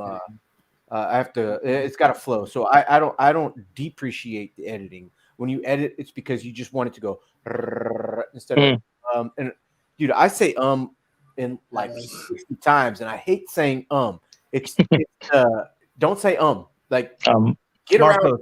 do you know how many ums I edit on my comic videos? Oh my god, dude. A half hour's worth. And so But what do you do? It's natural, and everybody does it, but nobody wants to hear it. Yeah. So no, man. I'm sometimes I'll just leave all my bloopers on. I'll just be like showing my wife. I'll be like, check out this edit, and then we'll just be on the bed, just crack it up. She'll be like, hey, Pop. Some of it. Hold on. What I'm thinking about, Pop, is the bloopers are fucking fun. I'm thinking about throwing them shits on Patreon if I do a Patreon, or just doing separate videos where it's just like 2 or 3 bloopers just to make people laugh. I would love to save mine, but I keep deleting my videos after, you know what I mean, to make like space for new videos. Exactly. So, but hey, sometimes you can go back onto your video after it's uploaded, even though it's not in your phone no more. Use YouTube uploader, and you can go ahead and pull your video into it, download it back in your phone, and then you can cut it up again. Oh, really? You know how the original YouTube uploader. Yep. You'll go in and you'll go into any video you want, yours, anybody's, and you're going to go to copy. There's a copy underneath it, and then you go into YouTube editor or YouTube uploader. If you can remind me, because I'll forget, because after this stream, I'm going to clean my shit up and I'm going to fucking go to bed. Okay. So try to remind me tomorrow to send you the link for the YouTube editor uploader. So, oh man, somebody needs to take a time. I need to take a fucking piss, man. There's no. You got this one? What is that? He says he wants to be blown up. Show him. Put him on blast. Okay, hold on.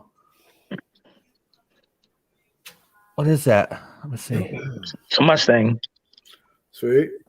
Mustang Gaskin. Mr. Gaskin. It's a 68.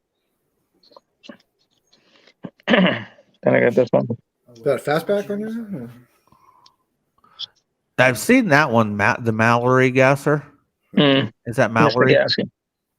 Oh, Mr. Gaskin. Okay. Mr. Gaskin one. Nice. Then I did the retail. I did this one. That was your painting right there? Yeah. Nice. The decals. 62 Chevy. Oh, I'm gonna tell you, Eddie, I love my trucks, man. I do love my trucks. I got a fucking 2011 GMC Canyon right now with a 327. Nice. I do love trucks. There's the 5-pack Corvette. Oh yeah.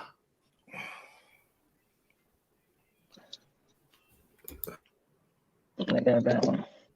You'll like this one. This is more your stuff. You like the 4 Thunderbolts? Thunderbolts, yes, sir. Damn straight. That one's nice, man. You did a good job. This one's cool. Man, you bang these customs out at a fucking high clip. Then the Mustang. I like the you know what I like about that one? I like the color and I like the stance of the chassis on that one. Yeah. Even though it's not raked, it still looks good with that. Yeah, it sits flat. Yeah. And I do like those old front spoilers like that. With the metal base. The front spoiler, yeah, I like those ones. Yep.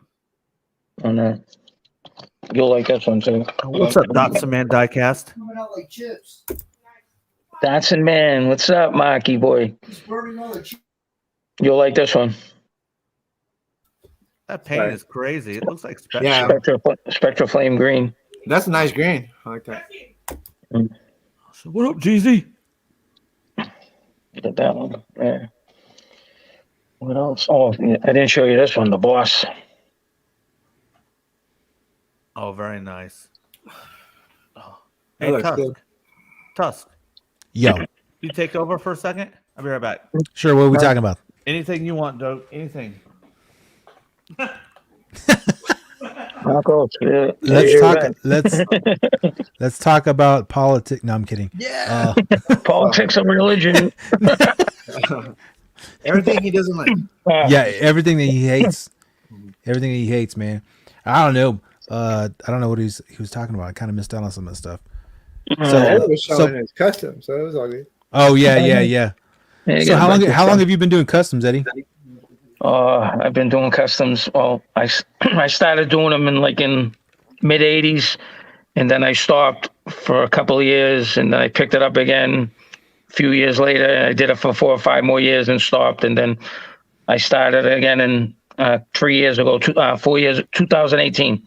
I started picking it up really, more. I used to do 124 scale and 118 scale remote control bodies and stuff for people. Did you ever do like hard hats? I used to do hard hats for people, all kinds of crazy stuff, That's cool. Hey, Pop. So what? So you're mostly into Transformers, right? Yeah. Do you do like any customizing or anything like that with your Transformers? I can't. For the amount of money that I pay for it, I can't put a razor blade on over here. Do you ever? There's a one customizer I used to follow a lot, and that was Rumble Frenzy. You ever see his stuff? Uh-huh. He does. He does the figures, right? Yeah. Well, yeah. He does. Well, he customized does repaints and he back in the day he used to add LED lights to him, all kinds of stuff. Oh no. Marcos, I like customizing as far as like a upgrade kit that comes out for it, and it's like like say like a big company says, buy our upgrade kit for this whatever character. I'll do that, but I won't do something where I'm doing it myself. You know what I mean? I think Rumble Frenzy used to be. He would buy the the Transformer Michael Bay figures, and he would take the fingers and he would cut them with the jeweler saw. Yeah, and make all the make them articulate and stuff. Yeah, articulate and everything. Yeah, Marcos, you know who I'm talking about? Rumble Frenzy, the customizer. Like he was big. What's it? The Mandalorian figure? What's the Mandalorian? What's it? The Mandalorian figure? There's a guy on it. He goes to the Toy Con. You ever go to the Toy Con? Those toy shows, they call them Toy Con. Oh yeah. I've been to some. Yeah. Yeah, he goes to them all the time, and he does all customizes his figures and stuff. I got a couple of friends of mine on YouTube. I'm not good. My brother is a almost pretty much professional modeler. He's been modeling since he was a kid. And that's cool. Dioramas, painting, and all that stuff. And I would like to get to that level to where I'm brave enough to cut my stuff, but no. Not really. Yeah, my son he does a lot of repainting. So he does like, you know, I'll grab him once Pat gets back, but he did like a Bumblebee, did the rusted version of it, like a really rusted version of it. So he does a lot of repaints, and he's done like when he did that one, I think he might have been like 14, and it looks really, really good.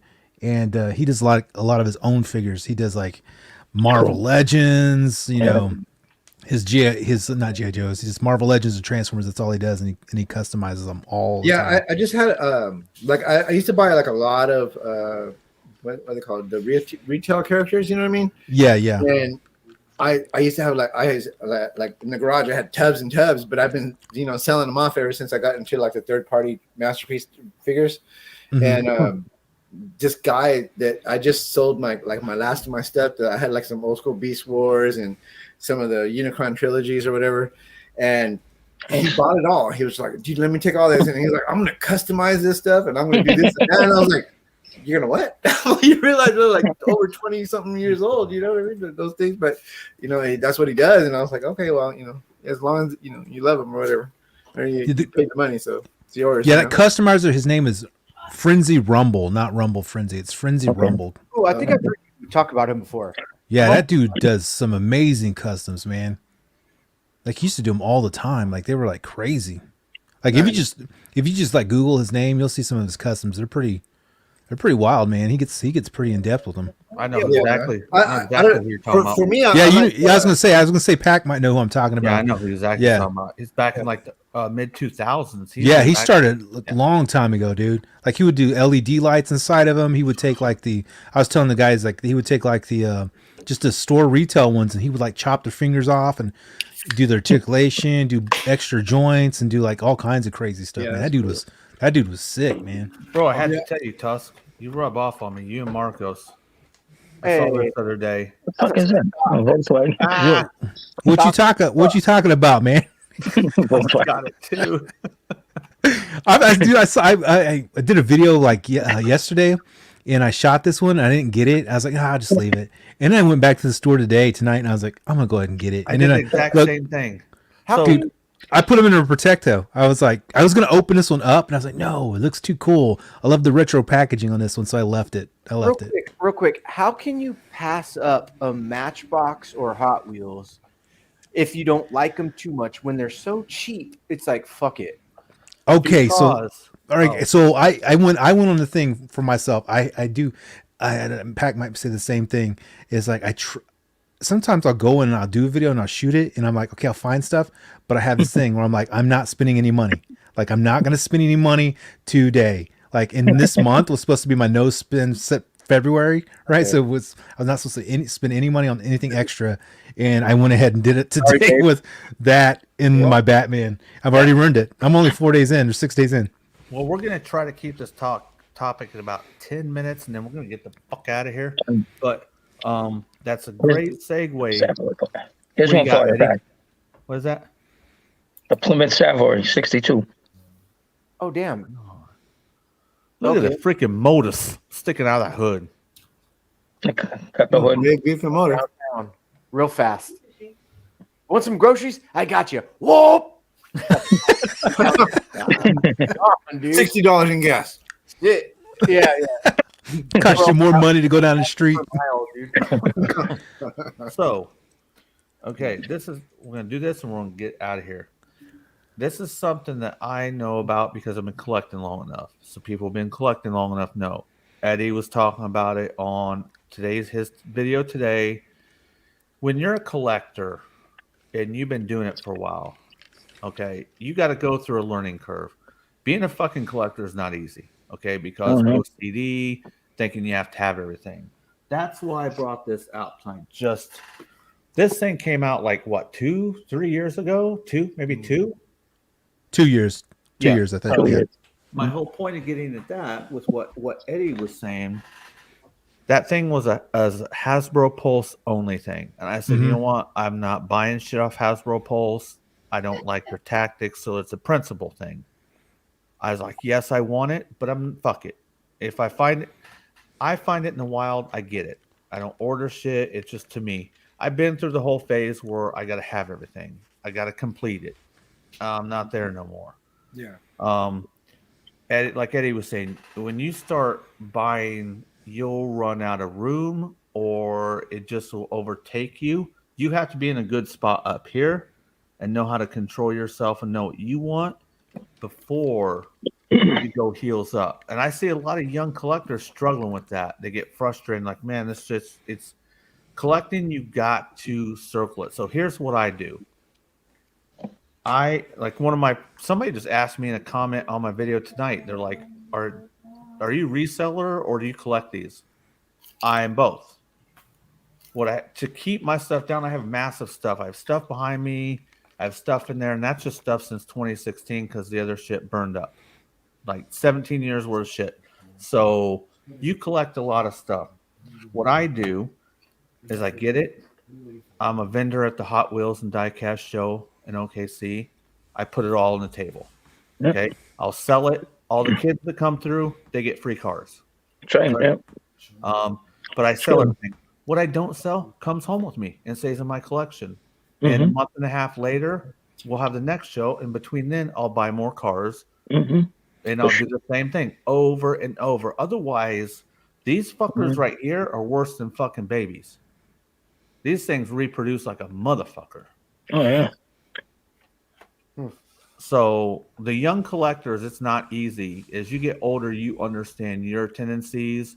Like, I don't complete lines no more. I may see something I want, but I'm like, look, let me chill. If I find it one day and I have the money, then it's good. If not, then I'm going to have to pass on it, or I'm going to have to wait till the time is perfect. Hey, Pops, what if we were that rich? We could do that with fucking Fans Toys, Transformers, and shit. We'd just be like, oh, here, kid. Here, you have a bra. Here, you have this bra on What are here. you talking about? You are Yeah, that I was rich. doing that, dude. When I got into third party and I started buying, my brother's kid, it was funny. It was so funny. It's a little story. Okay, so my brother is like big G.I. Joe, big Ninja Turtle fan. Ninja Turtles probably more than anything. So he's growing up his kids as Ninja Turtle fans, you know? And then I showed him a Transformer. Instant, like, forgot about Turtles, forgot about G.I. Joe. I loved it, you know, and so I was always that uncle of, and he would come and he would look at my early representations of like how I display stuff. And he would tell me that, my son's saying that he wants his toys like Uncle Jesse, you know, and he stands them up and he cards them up, you know what I mean? He has them all standing and posing and stuff. And when I started buying like third parties and I would get like a better representation, like say, like the Bruticus, the first Bruticus that came out from the third party, what was it? The Robotron.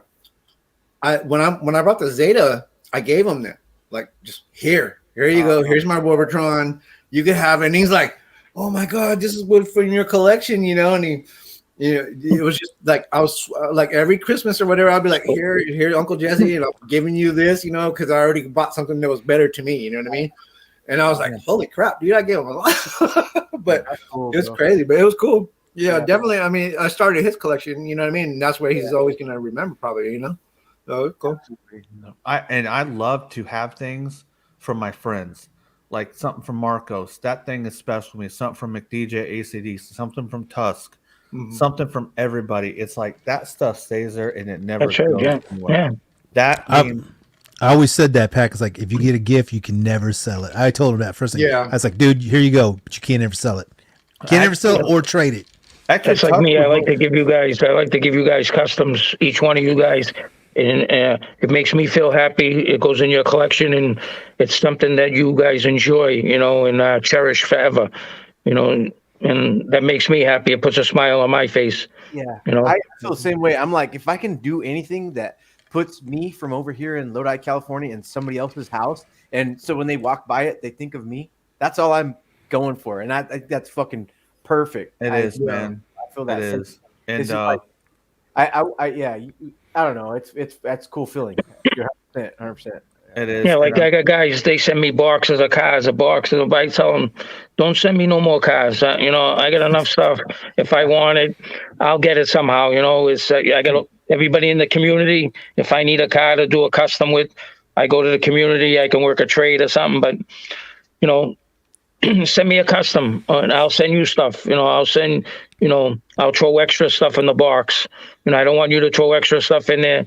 I'll give you extra cars. If I give a custom, I'll put some more cars in the box. You're a giver, taker. Yeah. Yes. I always tell people, like, people have giveaways, and I'll tell them, like, look, don't put me in a giveaway, or you know what, hey, like, dude, one of a really awesome guy is Trevor Samoda. Trevor Samoda is fucking cool. I like that guy. He does great videos. He does diecast videos. You know who Trevor is, right, Eddie? Yep. Yeah, I watched a few of his videos. Yeah. Great guy. So I was having a chat with him, and I told him, I was like, yeah, I'm looking for that freaking Flying Customs Nissan Skyline. I think it was purple Skyline. It was coming back to Family Dollar from last year or whatever. I said, dude, I'll find it and I'll get it for him. Like, dude, no, don't worry about it. I'm blessed, and I want people to know I'm not here in any of this to get anything from you. I'm just here to be a part of the community, be your friend, talk to you if you need somebody to talk to, jump on, have a good time. That's right. Have a few beers. I don't need people sending me stuff because that's not why I'm here, man. That's right. I enjoy having those parts and pieces from people. All right, and that's where it's at. But you know what I mean? There's some people that I wonder, and I'm not saying anybody in our community, that I wonder about their intentions. There's a couple. They make channels, always free shit, keep pumping them in. You know what I mean? By the way, my PO box number is. No, I'm kidding. Exactly. He just pulled the few. Just in case you don't want anything. But no, I'm just here to have fun. I mean, even though like things aren't the best for me, look, I'm blessed, and there's some people that aren't. Some people are doing a lot worse than I am. Oh yeah, of course. Go ahead and send it their way, man. Hook them. That's good. Yeah, I think we had a discussion about that one time. It was like when you do videos, it's like, do you really want to like make a video like of your haul? And that's why I kind of quit doing those type of videos. Yeah, I know. Because I used to do some of those back in the day, and then I was like, dude, that's like showing off. So I stepped away from that like big time. Not me. I go through and I fucking film everything. I'm like, Joe, check this out. And then post it on Instagram. I don't give a fuck. It just adds to like people's like interested in like, okay, like, yo, that's cool. Like, okay, put up next, like you. And then I don't know, I everything in my house I really like. It's like I'm very proud of what I have in the house. So I like maybe once a year I'll throw a fucking video up of like something going on Instagram or whatever. But I like showing off. That's why. Yeah, but that's different. Yeah, it's different. That's different than like. Let me tell you that's something. different. That's your stuff in your collection that you had for a number of years, and you cherish that stuff. A lot of these guys, they get cars and they go in and they take 20 cars with the same cars off the pig, and they'll put them on YouTube and go, look what I got, or 10 supers or whatever. You know, that's different than what you do. Back. I was gonna say like I always say I have a saying that tells the packs like no treasure hunt left behind. No treasure hunt left behind. Okay. But I do have a small one though. Like if I have like say if I found 11, dude, I'm gonna leave some behind because I'm like, dude, I got a lot. No, there. like on Honest Diecast, he found 7 supers a couple of days ago in the store. I don't know if you guys know Derek, Honest Diecast. Do you ever follow his channel? I know who you're talking about. He's good, and I tell him, and he left 2 supers there. He took 5, but I told him, I said, Derek, take all the supers because a little kid or a young kid or a collector's not going to get it. A scalper's going to be there right after you, and he's going to take the 2 supers. Take them all and give them away because he's got a lot of supers. And Derek's good like that. Out of the 5 supers he took, he probably gave away all 5 of them, to people that needed them in the community, because he already has the car already. But that's like me. I come to find out if I see a car in there, I personally don't like to take it for myself, but I'll take it and I'll give it to somebody else who needs it, because I know if I leave that car there, a young kid or a collector is not going to get it. There's 7 or 8 scalpers right when I left. I know who they all are, because I can go to Target and Walmart and Dollar General. I can go morning, afternoon, and night, from 6 o'clock to 12:30, then go back at 4:30.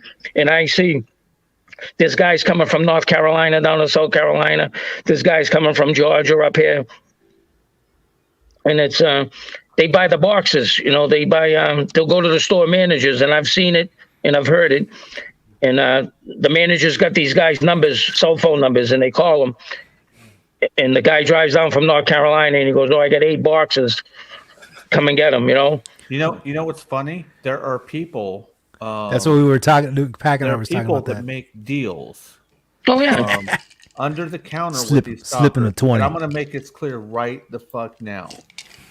I have no deals with nobody. I do everything fucking the old-fashioned way. Me too. I Yeah. hunt. Okay, I Yeah. put my work in for that shit. They're trained. Yeah, and there's nothing wrong with that. Huh?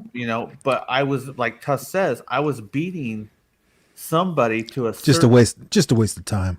I was beating a certain person who was paying the stalker, and I happened to get it before he did, and I was down the aisle, and I heard him. Well, I guess that was a wasted fucking $20 or something. I'm like, buddy, sorry. Yeah. Just because I'm putting boots to the fucking street, suck it. You know what? I beat you, Take it. whatever. That's the best feeling in the world when you find somebody's like secret spot, or they're like yeah. older. That's the best feeling. It really Yeah. is. I found so many hidden spots. too. I'm like, I found your spot. You know what's Yeah. funny though? If I find a I was hit, lifting let's say decks the other somebody day. let's say somebody stashes an action figure, Hey, and I don't want it, but I find it, I'll Yeah. leave it the fuck where it's at. Yeah, I don't hide anything, and I don't hide anything for myself. If I want it, I'll buy it. If not, I leave it there. I don't know. I just don't grab everything and I'm going to give it. Even I say when I go there, I buy it, I'll take it, and I'll give it away. 90% of the time, I can't even remember. Today was the first time I hunted in over 4 months. I don't hunt. I'll go out once a month or once every 3 weeks. Yeah. Like I said before, I got the lady that calls me from Dollar General. I say, yeah, I'll be down in a couple minutes. I'll go down and see what she's got. I'll look through the boxes because I'm only looking for certain cars to customize. I left treasure hunts. I left supers. I didn't even take the supers. I left them, and then I know a couple of kids were going in after me, and they're not really scalpers. A couple of the kids, they're collectors, and they grabbed them. And they'd text me, Eddie, thanks for leaving the super in the box. I'm like, hey. You know what? As a collector, you can't keep everything. You're Yeah. going to have to go through purges. Yeah, We 'cause the lady- talked about that. The lady at the store used to tell the kid, Eddie was just there, and the kid would go, oh, okay. And then he'd look through, he'd find the treasure hunt or the super that I left. She'd have like 12 boxes there and probably 2 cases had supers. Now, I didn't have time to go through all the boxes. I went through a couple of boxes. That's it. I took a couple of cars. I think I took 6 cars out of the 2 boxes, Yeah. I will go through this stuff. Now, I have made it a personal challenge to me since I have started collecting diecast again. I collected diecast as a young kid, and then in the late 90s and 2000s. When my son got too old for it, we weren't collecting cars no more. I kind of took a break from them, and now I'm back to them. And when Tusk because back in the day there was no flame. There was no look for this hidden thing. Yeah. It was on the side of the card, super treasure hunt, shit like that. Mhm. Right. So when Tusk and I'm like, dude, what's going on? He told me how they were. He's the one who reintroduced me to their new system. Treasure hunts, flame symbol on the back of the card, on the freaking diecast. And then the super treasure hunt is a Royal Riders and the TH on it with the gold flame on the card. Mm. And there's some people that are dicks in my area. So I'm going to tell you how this is going. They're seeing how they're dicks. I've taken a personal challenge onto me to find these fuckers because I know some of these people and they're not cool. So you know what? I'm going to get them out from underneath them and I'm going to hunt. I just made a personal challenge of mine. So, and like I said, there's some people that watch my channel that have come to the Hot Wheels show and they said, hey, I know you. And I'm like, what? And I've given them fucking deals on supers. I have fucking hooked them up with shit. You know how it is, Tusk. You know what I'm saying? Like, I think I can't keep everything, so some of it has to go. And like Tusk, he's like, dude, let go. Let go of some of that. Yeah, I remember that show. I remember that show. You're setting up stuff. It's like, dude, just let it go. Just let it go. I'm like, I'm setting it out, and I'm like, no, I'm pulling it back. Like, let it go, man. Let it go. Let it free. Let it be free. And you know what's great with me setting up there? Yeah, I may make some money on something. I'll give something away. I'm making all these relationships with people. That's right. Yeah. These guys, these older guys, these OGs like Rick, Sturge, they sell. And if I were to go up to him and say, you're a fucking scalper, dude, it'd be disrespectful. These guys have my back. They give me deals. They may make a little bit of coin on it, but you know what? I couldn't get a fucking I couldn't get a 2002 Super from anywhere. They got it on their fucking peg, and they give me good deals. So for me to sit there and call them a scalper is disrespectful to them. Just because they're older and that's they want to do, that's the job they want. You know, in the rest of my life, I want to sell this stuff to other people. Dude, where would we be at if people weren't selling stuff? We wouldn't be able to fucking get it. You know what I mean? So there's a line between trying to fuck people over when they're selling things and just straight up selling things. Oh, there's a huge line. It's not a fine line. There's a big line in it. Sure, like, I mean, like, yeah, you might, like, if someone's reselling a super treasure hunt, let's say they found it and they sell it for $20-$30 or whatever, I'm cool with that. But if they're like out there trying to get like 150 for or something like that, dude, that's when, like, when you know what I'm talking about, Eddie. Like when you drop it first on eBay, the first one to go on eBay is going to go 100, 150. You know, in a couple of months it's going to be 30. Yeah. I used to do this all the time, dude. I would see when it was listed for $100. I would list mine for $50. Everybody like, oh, this guy's selling this one for $50. Why are we buying it from this guy for 100? But yesterday I sold 2 super treasure hunts. I had the Mustang GT, the gold one. I sold it. I sold it for $40, you know, and then the other one was the '57 Chevy. I sold that for $20.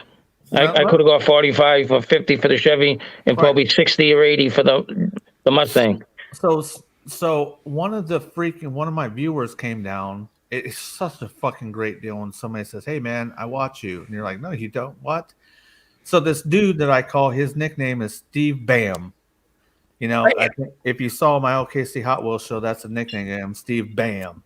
And he wanted the PK Super, the gasser. I sold that to him for $15. It was going for what, 45 at that time? Okay, and he was super happy. Yeah, all right, and since then he's like, man, I'm really looking for the fucking PK's treasure hunt. I'm like, dude, next time you come down the show, it's yours. I'm just gonna give it. Yeah, but see, it's all right for you to do that because how many hours do you put in hunting and your gas, your time? People that deserve the money, I don't have a beef with. If you hunt and you put your homework in like you do in Honest Diecast, and you travel and you search and you're going constantly, I don't have a problem with that. But if you just walk into Walmart and you walk into Target and you see 2 supers on the pegs already or 15 cases there, and you see, oh, you take it off the peg and you bring it back in your car and then you drive home and you put it on Macari's for $90, I got a problem with that. You know what I mean? That's bullshit. You know what I mean? Put your homework in, put your time in, you get rewarded. But not when you just walk in the store. Like I've seen many kids walk in the store, Family Dollar, Dollar Tree, and they find them on the pegs. They walk right in the store and they're hanging right in the front. Those are the stores where you get 90% of your treasure hunts. And they don't drive around for hours. They drive 5 minutes down the road. They go in the store because they know the manager. They know what time the shipment comes in. They know what time the boxes are coming out. So they're not doing any homework. They give the manager calls them. They go down the store. They're on the pegs right there. Yeah, I just stocked the pegs 2 minutes ago. I'm waiting for you to come down. He comes in the store. Yeah, thanks. 2 supers, 6 treasure hunts. And then he goes back home and sells them. You know, that's bullshit, you know. But shout out to those motherfuckers that don't have to do any fucking work. Yeah, put your time in like Pac does and like Honest Diecast. You know, those guys are out there wasting, you know, time is money. You know, you're working hard. You're doing your homework. I have respect for people like that. And Eddie, Marcos, Pop, Tusk. There's one motherfucking thing in life that you can't replace. Money can fucking be replaced. It's the biggest emphasis everybody puts on everything, but it's not the most important. Time can't be fucking replaced. That's right. It's the most important thing we have, and that's what fucking people don't understand. So when I went to Rick the other day, Tusk, he needed to set up for the show in Chickasha. And I went down there and was talking to him. It was like a Monday. I'm like, dude, I had found some stuff. I'm like, hey, dude, do you want this treasure hunt? Do you want this freaking combi? He's like, yes, pick them up for me. I have this guy's back. I'll call him if I see stuff because he's that. Dude, I love hanging out with the OGs. I've always have. They've taught me the way since I've been a kid. And when he says, yeah, go ahead. We go there. He's like, what do you want? I'm like, dude, it doesn't even matter to me. whatever you think. I'm not in trade. So I go out there and I help them load up some stuff. That's the shit that I'm talking about. Have your brother's back. Work with them. Be friends. Just fucking be in shit, man. Go ahead. So sorry. I just Nope, want you're to fine. shout out Rico Suave's still here. Rico Suave's still here, and coming Yes. up in the chat, he got a bunch of shit to say. And Curtis Schultz, and then I was trying to do it about 20 minutes ago, but Hey, Marcos is the guy that checks me still on chat. He's like, hey, man, you and get chat. motherfucking shit. Jeezy Creasy showed up. What up, Jeezy Creasy? Hey, I did shout them out. It's a little cricket, bro. Dude, Northeast fucking was here again. Yeah. But Tusk, big shout to Tusk, because Tusk is the guy that introduced me to James, Joe Bridges, Rick, all these, Carl's Car Shack, all these fucking guys. They're great dudes. Carl's Car Shack. I know that one. These guys are awesome. They're just good to hang out with. And the community in the diecast is like Pop. If you ever get into diecast, because I know we're all into other stuff, man. We are. Transformers is diecast all day long. It is. It is. When I was a kid in the 70s, I collected the cars and trucks, the Matchbox Hot Wheels. When the 80s came around, Transformers came around, and they were cars, jets, and semis and shit. Yeah. And I'm like, these are cars to me. Oh, and they are a fucking robot too. So that's where that shit hooked me. So when people say, what the fuck is he doing? This is a progression of things that grew from a love of cars and trucks.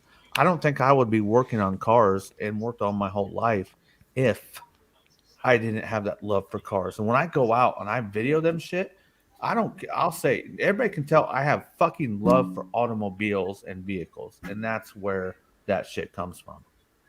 Yeah. So if you ever get into it, Pop, you'll find a lot. I swear it's a whole different ball game, man. It is, man. I respect them and I like it and everything.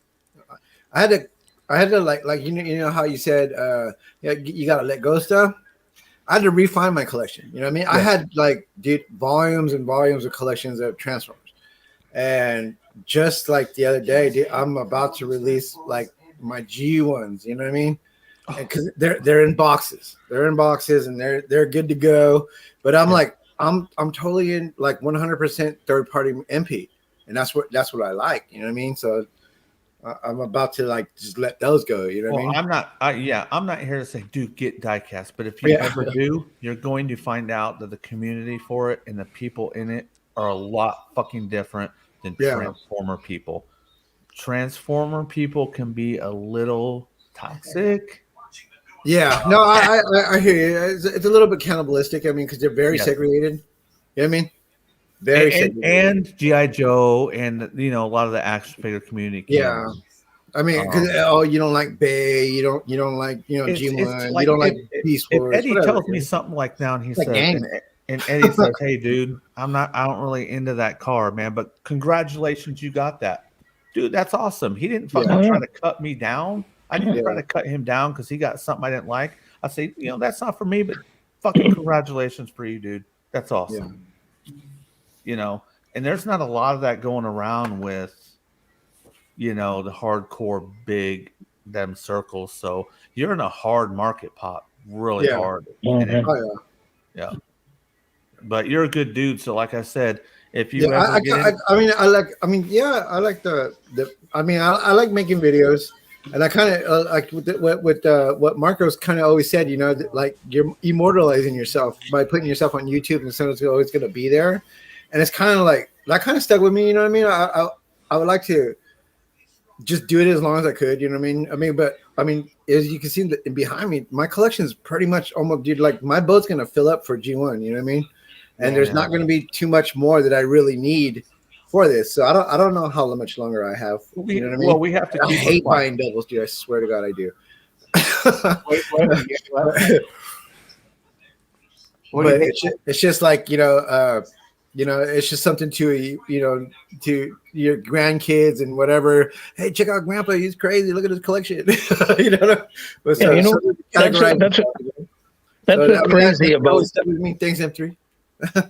That's what's crazy about collecting and stuff, because you're in a hobby which you're fascinated by, and you love to collect stuff and like Hot Wheels, and Yeah. I've seen so many families have a burden on their shoulders, and I try to tell these young kids, even the older gentlemen, and they get sick and they pass away, and their wives and their family have this collection. It's massive. Yeah. And it puts a, believe me when I tell you, I've seen it a number of times. It puts a big burden on the family, a lot of stress. These guys got massive collections, and it's so big that they have to get an auctioneer or somebody come in and sell these cars for them, because for them to sell it, they get so stressed out and they get so, they don't know what to do. But Go ahead. On that note, I've already like my dad recently passed away, like literally like 7 months ago, and he had a really easy passing. Shout out, Dad. What up, Dad? But fucking, I told my kids and my wife, when I go, you cremate me, throw me in a fucking 24-ounce Bud Light can, throw me in mantle, and leave me there. Babe, you want to go with another man? Go with another man. I'm dead. I'm gone. I'm in your place. I'm good. Oh, excuse me. All this shit, get rid of it. Don't sell it. Give it away. Give it away. Call up Pat. Call up Pops. Call up. Fucking. It doesn't matter. All this stuff is just plastic and metal. You want to try and make a buck? Go ahead. Absolutely. Yeah, but that's the biggest thing, because the sons and daughters, they don't want the collection, so they get together with the mother, and then they start going on Mercaris, they start going on eBay. Now they see the value of these cars.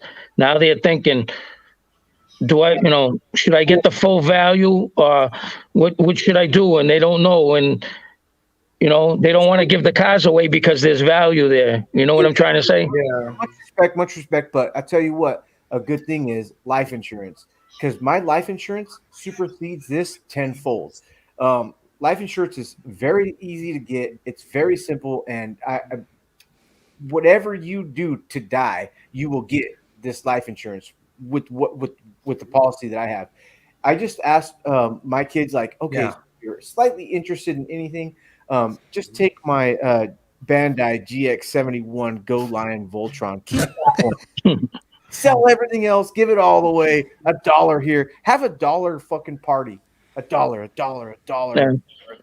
You know what? Fucking $80. I don't give a fuck. Yeah. You know what, Eddie Marcos? I think that brings up a great point. I think a lot of people don't think what may happen. Marcos has already thought, okay, I want to already have a plan in place. Yeah, he's at a plan. Tell my wife, but see, you have to understand, Marcos has been with his wife since '93. 100 years. I've been with my wife since '93. I think you've been with your wife since '94. We've been together since I was a junior. She was a senior. I graduated in 94. We've been together since 93. Together since 93, but married since 90. Marky was born in 96. So we've been married since 96, but together since 93. Yeah. Okay. We've been married, me and my lady, we met in 93. We've been married since 95. So here's what would happen with me. Let's say I didn't make a plan at all, and I just fucking kicked the buck. I'm fucking dead. Boom, done. I know what my wife would do. My wife would grab the things that she said, that's just my husband. I see my husband in that. She would grab a couple things, and the rest, right. She would go right through my phone and say, "Hey, come get." Did you give her my number? Oh yeah, definitely. And it just comes from knowing your spouse so well. And there's not a lot of people who have what we have. They've been together that long. You know what I mean? But I've seen the expression on some of these wives' faces. They don't realize how much stuff their husbands had, and then when they find out, they're in shock. They're like, "Oh my God, you're right. What am I going to do?" It can be a huge burden on families. It can be. That's why it's our job to make sure it's not a huge burden. That's right. Yeah. To have a plan, like Marcos has made his plan. Go ahead. Yeah, so I want to get one of those label makers, and on the bottom foot of everything. 10 cents, 10 cents, 10 cents. Andy's toy. Andy's toys. $1, you know. But my family's cool. Like, but they like it just depends on what it just depends on the family. Like, I bet my wife would, if I died tomorrow, I bet my wife would keep everything like this for the next. Of course, yeah, for a while. Yeah. She wouldn't mind it. She wouldn't care. She wouldn't say, "Ew, this stuff's fucking dumb. Like, why do we have this stuff here? It's just collecting dust." She wouldn't. I don't know. My Dibs on the Skeletor flag. Dibs. Yeah. When I started doing it, I started like you know how like the third party masterpiece come with so many accessories. Like I had like a big tub where all the accessories are just piled in, but now I started getting like the manuals and all the accessories and bagging them, put them in baggies, and so like I put it in a box, you know, and just match the figure to the thing. You know what I mean? That's like all these things go with that figure. You know what I mean? That kind of thing. Yes. Respect. Hey, sorry to interrupt. Before you say it, Marcos, Tusk has got to go. We need to get him on out of here, man. But so before you go, I want to say a huge shout out to my brother Tusk. Thank you for stopping on this crossover, dude. He got me some stuff. I tried to find, dude, Tusk. I tried to find it tonight. My shit is a mess. Did you get it? What the fuck is this shit? So next time we do a show with Brian, I'm gonna make sure I have that shit, dude, so I can. Oh, okay. Awesome. I could find it. Dude, I almost just ripped this open for you right tonight. But you gotta go. I gotta go. Hey man, nice meeting you guys. Nice meeting you, Eddie and Pop, Marcos. Thank you. I'll see you later, man. You guys take it easy. You'll be getting a custom. You'll be getting a custom from Simple Customs. I'll have Pack or you email me your address and awesome. You'll get a custom. That'd be awesome, man. Before Tusk gets off, I have Eddie's permission to go ahead and give everybody on the stream your email. Absolutely. And you'll all get customs from Simple Customs. Awesome, man. Hey, Eddie, I'm not gonna give you a blowjob though, bro. That's all right. I'll see you guys later, man. Peace, man. Bye. Thank you. Yeah, but like I said, it's a crazy hobby. You know, it's like collecting baseball cards. I collected baseball cards for a number of years, and I sold them all. I bought a bass boat and stuff. My phone's ready to go dead, but I got good money for the cards when the market was good, and then there was no market in there at all. It was dead. Now all of a sudden, COVID-19 hit, and the card market boomed. Yeah. PSA graded cards are going through the roof. You know, I can't tell you how many Tom Brady rookies I had. The Bowman Chrome, the playoff contender card. I paid like $1,200 for it when it first came out. Probably cards go for probably $200,000 now. Whoa. Yeah, it was a Gem Mint 10. The card I had. It cost me $20 to get it graded. You know, and there's probably less than 100 in the world. You know, and I got that back in 2000. Damn. You know, the boxes were going for like $300 a box back then. The 86 Flair Michael Jordan rookie card. I had hundreds of those. Don't do it to me, Eddie. The 89 Upper Deck Ken Griffey Jr. With the medallion card #1. I was in New York City and I went to the Radisson Hotel and I bought 100 of them off the guy for $5 in 1991. And when the 1996, 97, the card shot up to like $140. Then the card went to $180. I was getting $170 for the card. And next thing you know, 5-6 years after that, the card dropped to $40. Yeah. But now COVID come, you get a Gem Mint Ken Griffey Jr. rookie card, the thing's through the roof. Like $3,000 or what? Or like the old school. Listen to this one. I had another buddy of mine. I don't know if you know him. His name's Vegas Dave. He's a big gambler in Las Vegas. And he bought 10 Mike Trout rookie cards, autographed, Gem Mint 10s for $40,000 each. Paid $400,000 for 10 of them. A year and a half later, he sold them for $1.5 million. No. Imagine that. Imagine selling Mike Trout cards, 10 of them for $1.5 million. Yeah. You know what? I want to give a shout out to Eddie. Eddie has hung with us still. We're still all running our mouth. Yeah. 3.5 hours, and he's hanging the fuck with us all the way. Eddie's gonna watch the sunrise tomorrow. Yeah, it's all Already right. happened. It's already happened to you. Hell yeah. Do you know That's it. what? But yeah, Pat. I hate one of the things I hate when I was young and partied, and you party all night, and someone come up, dude, that is a buzzkill. I do not like staying up to see the sun come up again. Fuck that. I don't know what it is about it. It's just, Pac, I used to go to Vegas. My buddy ran the Luxor Hotel. He was a casino host. And I used to go to Vegas every Super Bowl. I used to go twice a year in June and then for the Super Bowl. And we used to go to the party for the Super Bowl. And we get the complimentary room, the suite, get all comped out. I got a few friends of mine that own restaurants. They have a lot of money, a ton of money. So one guy used to throw like 50,000 in the cage. The other guy used to throw 100,000. I'd go there. I was the pauper. I'd bring like 30 grand with me, you know. But we had a lot of money back then. And the Patriots were playing Green Bay. I think it was 95, 96 Super Bowl. Man, oh, what times we used to have. Spend money like it was crazy. I had 90,000 on the dice table. It took me like 12 hours. I will not gamble. Took me 12 hours to make it. And then my buddy come up to me. We were all shit-faced and everything. I stayed up for 3 days gambling. 3 days straight. My buddy goes, that's enough. They started taking the chips away from us, right? We ended up walking away with like $4,500 after having over $90,000 that it took us 12 hours to make. That we blew it back in 2 minutes. Imagine that. Man. No. I get mad at least $10.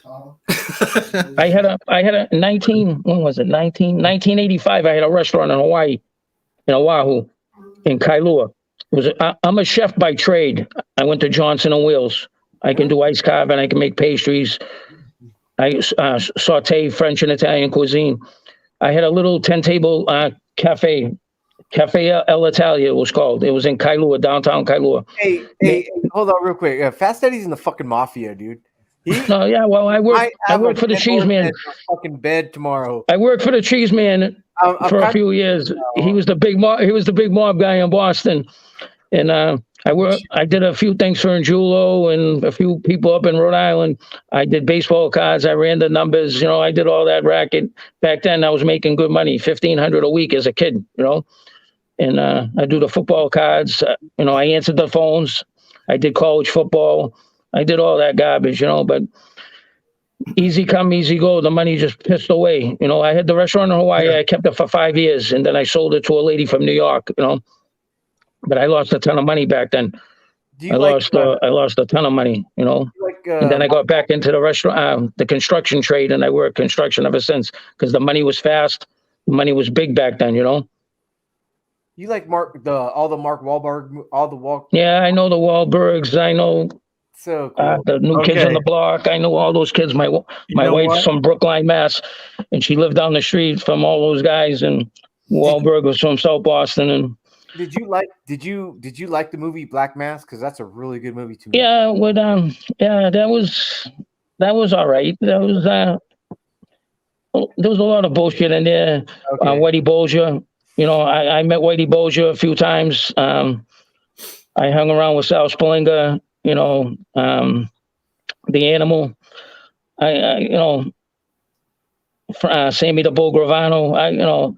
I met them. I met a lot of those guys, and I met John Gotti once in New York.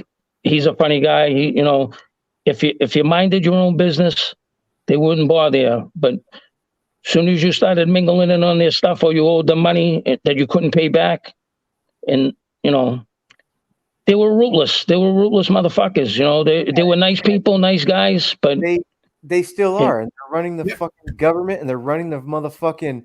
NFL. They're running the NFL because they need to get these games up, and that's the fucking way that fucking mafia rolls, man. You know what? They ran the trash. They ran the trash industry. They ran all that shit. You know. You know what? With this comment right here, chat is dead. We're gonna go ahead. Hey, Rico Suave, it's been dead for a little bit. Dude. Yes, it has. But we're going to go ahead and take this chat off live, and we're going to get out of here. Yeah. I want to say you, even though Northeast Ohio Diecast and Treasure couldn't be here, he had technical difficulties. We feel bad for you, sir. Wish you could have been here. Sorry, bro. Shout out to our guest, Eddie. from Simple Customs. Great chats, good time. And we have our guest, Pop the Trunk, which Pop the Trunk is kind of a guest, but just really family. So He's solid. yes. Appreciate it. I'll give him an eggplant or 3. Yes. I'll tell you guys a couple of good stories later on in the next one. Yeah, all right. Yeah. Hey, we're gonna go ahead and get out of here, man. Me too. It Bye, was a chat. pleasure.